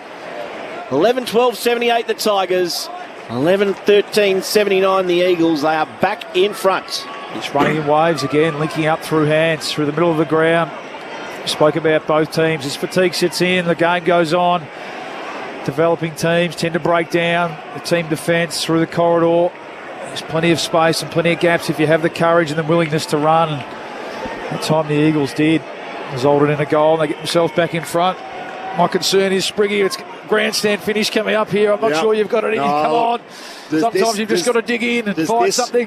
Final quarter feel longer for Richmond fans or for West Coast fans or for me. Well, Maisie's doing the lion's share here. Restart back in the middle. Williams wins it down. Free kick spotted here. It's going to go the way of Richmond. So he's I think it's a West Coast free kick, isn't it? The umpire who called that was in the left back pocket. So no wonder it was confusing. We'll go the way of Tom Sims, the big debutant. West Coast by a point, looking for their first win of the McQualter era. Sims long down the corridor. Up they go. Lynch, Pat grab, couldn't hang on to it. At the drop there, numbers around the football. Jimmy there for West Coast. It missed Marrick. Can't soccer it clear. Brockman sweeps under a tackle there. Gets it back to Williams. Big loud call. Ball there from the crowd here, Richmond faithful. And this kick goes out of bounds on the full. That is good pressure. A shocker. There was. You can just see the panic sitting there to the Eagles defenders. Good pressure from the Tigers, small forwards. Just sniffing blood. The Eagles just kept passing the pressure really backwards, and in the end it was just a panic kick from Edwards. 29,539 in at the MCG on this Mother's Day. It's Fall with the free kick. He goes long inside attacking 50, top of the square, no mark taken. And then Duggan eventually slams it out of there, but it's coming straight back, and you don't want the ball in this man's hands. He's a lovely kick, Tom Brown, and he marks right on the paint of 50. Again, just the panic kick. That time was Liam Duggan too, so you'd love him just to have a bit more composure as a senior player. That's what happens when you get a team who hasn't won for a while, hasn't been in this position this late in a game. Don't know how to play the scenarios well, and it couldn't be in worse hands. 18 minutes gone. Final term. Brown from 51 lays into it. It is a massive kick. Distance, never the issue. It's gone 5 rows back. He just absolutely kicks it like a mule, doesn't he? It is one behind, though. So it is all level here. 18 minutes gone, final term, 11-13 apiece. That previous free ball was for umpire contact. That's what it was for. Right. So there you go. It's rare to see that call. They go down the line here. Cripps finds Waterman on the members' wing of the MCG. Scores level. Richmond chasing their third win of the campaign. West Coast, the first ever Andrew McQualter victory. At 0-8, can they be 1-8? Intercept mark taken by Miller, just forward of right half back. Again, the other key forward being subbed off. It's been 3 intercept marks for key Richmond defenders in the last 5 minutes. Miller, long kick up the line. Lynch from 3 deep, able to gather at ground level, pushed off. Hand pass turned over though. Edwards feeds it back. Duggan, an important ball. He gathers. Edwards gets out of 1 tackle and 2. Hand pass over the top to Cole, just gets it out of there as much as possible. And then Gross is brought down in a tackle. Holding the ball. Johnsy Fall, lovely tackle. Turnover Richmond. He's 2 kicks out from goal here. He'll go into the forward pocket. Lynch is his target. He's got 3 to beat, reaching over the top, Edwards. And out of bounds in the right forward pocket. Scores locked. 11-13, 79 apiece here. Richmond and West Coast. West Coast looking for that drought breaker under Andrew McQualter. And Richmond looking for their 3rd win of the season. Got a few good stats. I'm saving those for later on because I want to call the game. I'm going to save my voice. Back in it comes. Flynn palms it down there. Cripps wants to trap it. Off the deck there goes Gross, the sub. Hoff under pressure as well. Hewitt tracks the football now. Drops it in the tackle. Out comes Taranto for the Tigers. And now they pile in from all angles and we will be balling it up here. So West Coast, it's been 274 days since their last win. Their worst ever drought of wins by way of days is 280. That'll be 281 next week if they lose today. So that's record stuff here. Jimby goes in hard, brought to ground by Ralph Smith, will ball it up again. It's a long time between drinks for West Coast. I'm sure their fans can barely watch through their fingers. Yeah, they're getting the senior players up around the ball now. So where's Kelly, Liam Ryan, Liam Baker. Flynn's kick was smothered into the path of Mansell, who's taken over for a boundary throw in and a dangerous tackle. I feel like Hoff saw the boundary, then tried to sort of pull away from the tackle, but I mean, technically it was a sling, wasn't it? But I think he actually ended up nursing him down. His head was nowhere near the ground, but that sling is a cue for the umpires. Kicking board to Ross. He's 60 from goal. Long kick, top of the square. Flyers come again. West Coast. Oh, Lynch! He was 3rd in line and took the mark. Edwards just got nudged underneath it, and Tom Lynch can go back 20 metres out, 45-degree angle to the right. Well, I mean, it's a great mark, isn't it? From a premiership experienced player. 3 6'6" Eagles players looking around saying, I thought you were going to spoil it. I thought you were going to spoil it. Tom Lynch just went up and took the moment. So the Tigers will be in front. By how much is the question? By a point is the answer. As that almost goes out of bounds on the full. That was a long way right. 11-14, 80. The Tigers. 11-13, 79 the Eagles. Who wants it? 15th lead change of the game. West Coast come beyond defensive 50. Reed waits for it. Out comes Bolter. Spills the mark. Brings Graham to ground. And again, we'll ball up on the wing.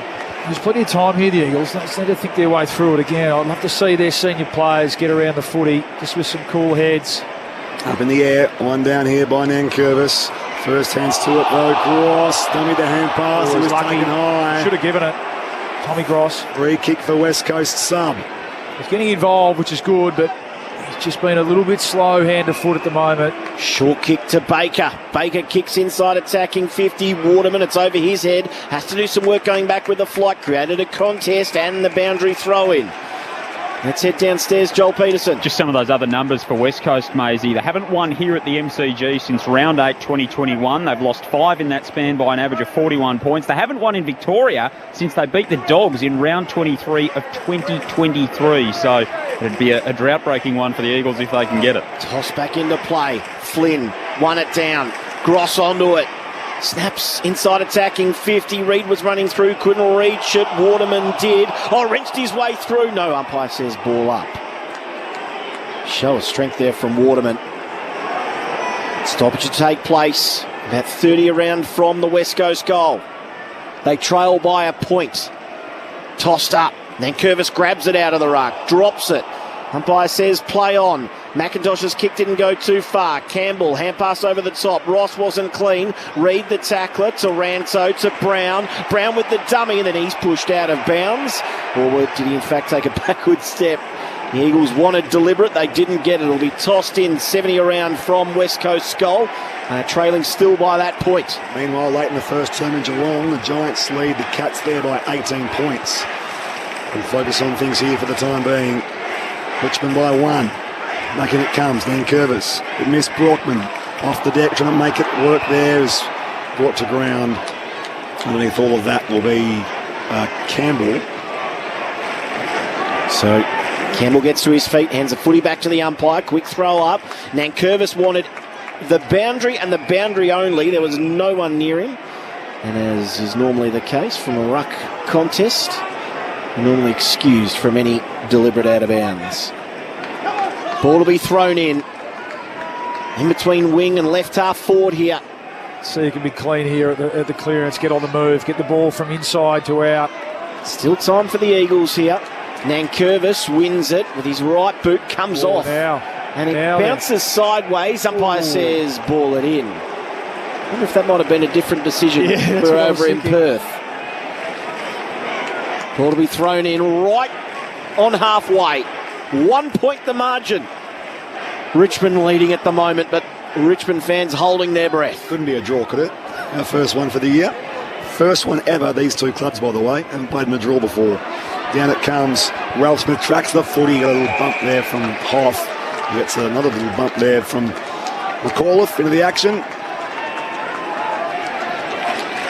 Both subs made in this fourth term with Trezise and Gross. Richmond by a point here. Umpire heaves it back in. Flynn for the Nankervis. Down here, Ralph Smith. Quick hands off to Hopper. Darts one way. Evades Hutchinson. Snaps down the line. Who's back there for West Coast? Jimby gets some separation there on fall. Needs some defensive odds. It comes straight here back to Campbell, who's brought to ground. Umpire waits and says there was prior. Well, no prior, but no genuine attempt, I think, is the call. And I tend to agree. He had his hands free. Good call. Baker with the tackle. Sure would love to win against his former side. Kicks towards just forward of halfway. Liam Ryan can't get there in the contest with Broad. Boundary throw in just forward of the halfway line. Just forward of the wing. Members side. Richmond by a point. 27 gone. Final term. Ryan's the one for me. Only the one handball for this quarter. He's going back to inside 50 now. I'll have him up around the ball. See if he can create something. Richmond by a point. Thrown back into play. Hopper with the clearance, hand pass to Ralph Smith, straight into traffic. This will be another ball up. And they'll take these for the next 2 minutes, Richmond, if they can. Who can win this decisive clearance? Thrown up again. Nankervis with the ruck work. Flynn, he spilt it. Taranto, good hand pass to Lawler. Now off to Campbell, who's got a bit of pace. He kicks inside 50. All West Coast. Edwards went to ground. Hand pass over the top towards Lynch. Marek sees it out for a boundary throw in. So Richmond eke out a little bit more territory. This is where they want the ball to live. They lead by a point. Still 2 minutes left on the clock. They had just 2 wins last year, Richmond. Can they surpass that in round 9? Well, the big watch here is on Andrew McQualter's West Coast Eagles. Can they respond in these last couple of minutes? Joel Peterson, boundary side. Yeah, it looks like the blood rule here, Spriggy. Harry Edwards has got a cut to his right cheek. He is very frustrated having to come off at this stage. Well, get your best players on for 2 minutes here. 2 minute drill. Make sure you get your best players on and around the footy. Can the Eagles go from one end of the ground to the other? They've been able to do it a couple of times today. You feel like Richmond's senior players setting up well behind the ball. Tigers by a point. Back in it comes. It's wrapped up down there. Taranto into the back of the footy. And Cripps throw it up again.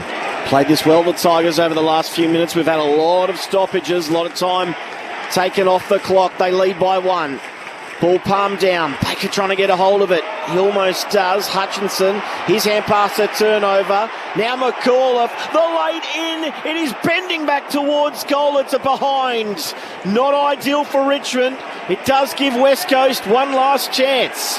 Well, let's see what a young, inexperienced team who's not used to winning does here. Marek, big kick down the line in the corridor. Dropped by Flynn, retrieved by Bolter there for Richmond. Gross for West Coast. He's brought to ground. Umpire says ball up at half back for the West Coast Eagles. Half forward for Richmond. Front edge of the square. Tigers lead by 2 points. Harley Reid's come up from the forward line. Get him around the footy. Ball tossed up, out towards Taranto, couldn't grab it. Now Graham, the former Tiger, has it, snaps towards the wing. It tumbles, it bounces on its point. Now a chance coming up to it. Williams meets it well. Boundary line's his enemy here, tries to keep it in. Brockman, he's pushed off the footy, got a boot to ball, and it's out of bounds on the full. What a win for Richmond. Left half back. 2 points the margin, Tigers in front. It's been a long time for West Coast. Can Richmond hold on for their third win of the season? Long kick around the boundary line. Lynch will fly here. Actually spoiled his own teammate in the end. Hopper found a little bit of space where there wasn't any. Took a bounce. Hand pass inboard. Back to Lynch. He's tackled immediately. We'll have a ball up underneath the Shane Warne stand. Right half back here for the Eagles. 81 plays 79. Tigers in front. Get the ball back into the corridor here, Flynn. Up it goes. Flynn taps out there. Finds Baker. He was taken high. Chance. Free kick West Coast to right half back. 50 seconds left. Can they wheel and go here? Here's kicks the high ball. Hutchinson takes the mark. Strong contested grab. Plays on with a hand pass. Through hands it comes to Hoff. And now Gross bounces. Run out from behind. Tom Brown got him. That was Fraser Brown on Dean Wallace. That's what it was. And it might just ensure this game for Richmond. Tigers by 2 points. Seconds tick down. 20-odd seconds left. Brown, who's a long kick anyway, goes towards the boundary line. Williams couldn't take the mark. Marek's there, right on centre wing. Ball falls underneath. Players everywhere, and Marek wraps up Nankervis. We'll have another stoppage on the outer side. It has to be this play for the Eagles. Tossed up. Ball to ground. Hoff missed his shoe. Now a chance for Nankervis. Picks it up. Hand pass siren. Tom Brown's tackle wins Richmond their third game of the season. Heartbreak for West Coast, who tried all day. But the young Tiger Cubs win by 2. See us with a grin, risking head and shin. If we're behind, then never mind. We'll fight and win, for we're from Tigerland. We never weak until the final siren's gone. Like the tiger of old, we're strong and we're bold, for we're from Tiger. Yellow and black, we're from Tigerland. Heartbreak again for the West Coast Eagles, who've had a few close finishes this year, but Richmond 11-15-81 beat the Eagles 11-13-79. Goal kickers for the Tigers, 2 each to Lynch, Mansell and Campbell. Singles to Brown, Ralph Smith, Nankervis, Sims and Taranto. For West Coast, 3 to Cripps, 2 to Owies, 2 to Williams, 1 each to Waterman, Brockman, Hunt and Reid. But a famous win here for Richmond. Tom Brown with the defining tackle of the game. Tigerland, a fighting fury, we're from Tigerland. In any weather you will see us with a grin, risking hand and shin. If we're behind, then never mind, we'll fight and win, for we're from Tigerland. We never weak until the final siren's gone. Like the tiger of old, we're strong and we're bold, for we're from Tiger. Yellow and black, we're from Tigerland. Oh, classic game. 15 lead changes.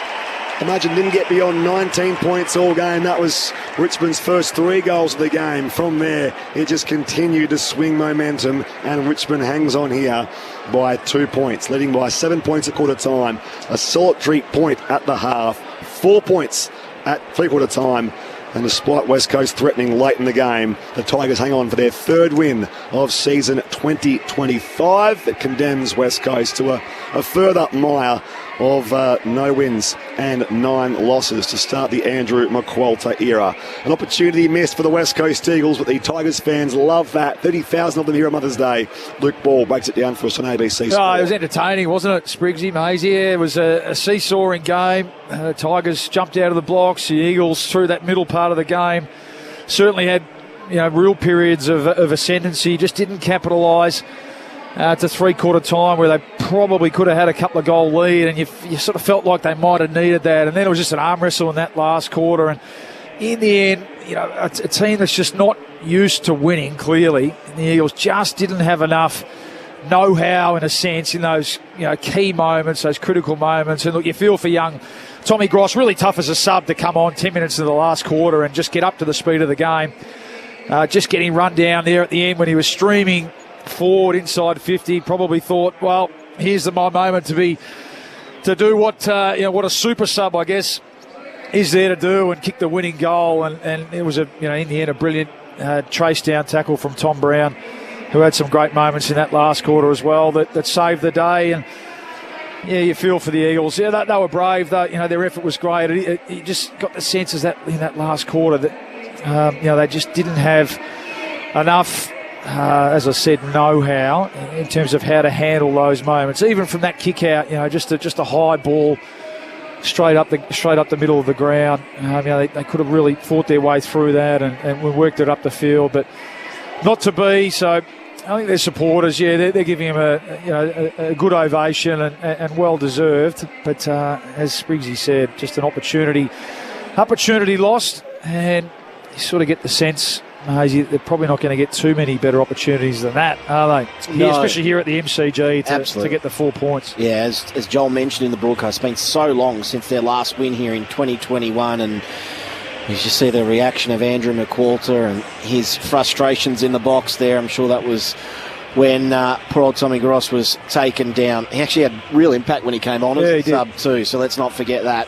6 possessions. He hardly played any game time compared to everybody else on the field. It was just a wonderful tackle by Tom Brown, and not to get in his back too, because he came at absolute velocity from behind, and the defining moment of the match with about 10 seconds left on the clock. Just the way, Bawley, reflecting on that last sort of 6-7 minutes, the way Richmond were able to clog it up. I mean, is that the leaders on the field? Is it someone in the back line marshalling them? Because we saw Vlosten a lot of that last quarter playing as that loose. Yeah. Is that just the better senior players at the Tigers compared to the Eagles? Yeah, it is. It's just players that have been in these sort of situations in higher pressure moments, higher stakes, just knowing what to do. When everything's flying around and there's fatigue and there's jelly in the legs, just having cool, calm heads. And you see the best teams in the comp at the moment, everyone wants to focus on how old they play, but with that age comes that experience and playing together and just knowing what each other are going to do in those critical moments. And it was interesting, wasn't it, the young fella Reid getting subbed off in the last quarter. Now, he didn't have a great day. He wasn't in terms of the stats, he didn't have a massive impact, but what he did was keep the key defenders from Richmond company and at least bring the ball to ground. And that last quarter, I think it was probably 4 or 5 instances where Nathan Broad, took intercept marks. You can picture Nick Vlosten, outmarking Jamie Cripps. So that experience comes to the fore, doesn't it? And in the end, it was a young player in Tom Brown, taking his moment as well. So I'm sure there'll be several. We'll focus on that one, but there'll be several moments through that last quarter that Andrew McQualter will be able to, in the cold light of day, present to his team as learning opportunities, because they want to be in this situation. You want to be in these sort of games at the MCG and going down to the wire at the moment, though. And that's where I just saw, you look at Liam Ryan. I thought he was really good in the first half. Looked lively, attended a lot of centre bounces. Just the one possession in the last quarter, one handball. Tim Kelly, just the 2 possessions in that last quarter. So those moments where you do need your experienced players who've been there before just to stand up and just to have an impact didn't quite happen for the Eagles. And in a game of small margins, that's possibly the difference. Richmond are back here next week against North Melbourne. Same time slot, Sunday 1:10 game. Geez, will you be back, Spring? Mate, I need a full week off, I reckon. West Coast. Well done, mate. It must be said, he could have tapped out at any stage. No, it would have been. He soldiered on. It's what it's all about. Soldiered on. I won't punish you too much longer here because we're off in 7 minutes' time for listeners in Tassie and WA to get the pre-game coverage from Bellreeve for North and Brisbane. West Coast has St Kilda at home next week, the last game of round 10, the Sunday 2:40 Western game. So there you go. We'll carry on here and get some reaction from the Tigers' rooms while they rejoice with their fans celebrating their third win of season 2025. Just an update from down the highway as well. Quarter time there. It is GWS leading Geelong by 10 points.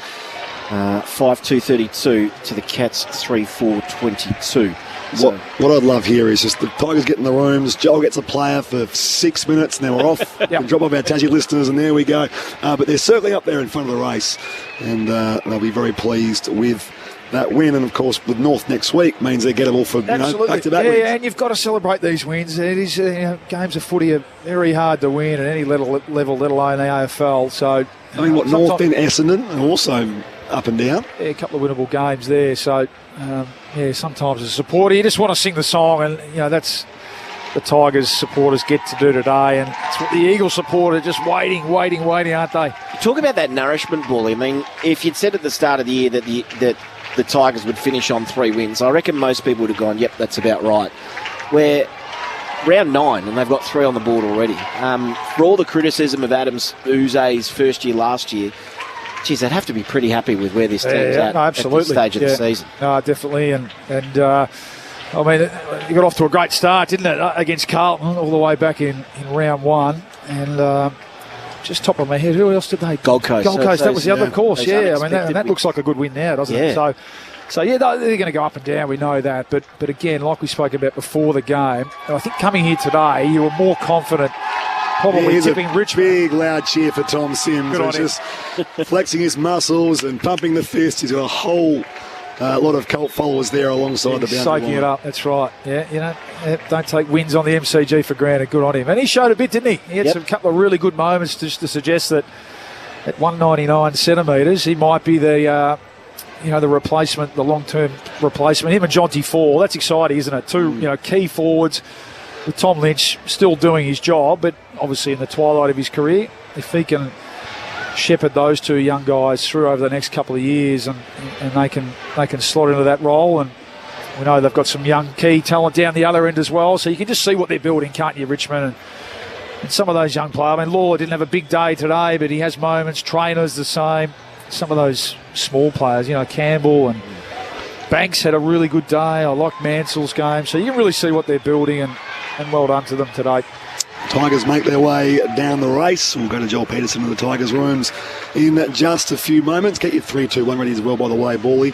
This is our last order of business here. Joel, they're coming your way. Thank you, Spriggy. It's I'd say a small but a pretty enthused throng of Richmond supporters down here, friends and family. There's not stacks of them, but they've just been waiting in anticipation. We're going to have Tom Brown, so hopefully we can sneak that in before we are off air. He was really the hero of the moments. But I don't know whether they've paused halfway down because there is no sign of them in the rooms as yet. I don't think they're in the biggest hurry here, Joel. They're soaking it up. Even as they walk down the race, I reckon they've high-fived pretty much everyone in the front row here at the MCG. Deliberately through to Joel. Here they come. There we go. And Tom Sims led them in, and he's pretty happy with his work, as you mentioned. That's great. He let out a big woo as he walked into the rooms. But, and why wouldn't you soak it up when it's been a pretty tough start to the season for you? This is just the second win from their last 15 attempts here at the MCG, Richmond. So a venue that they play at so often and had been so charitable to them in their successful years. Not so. Tom Sims gets the sports drink shower. Tom Lynch is the last one into the huddle as they get set to belt out the song.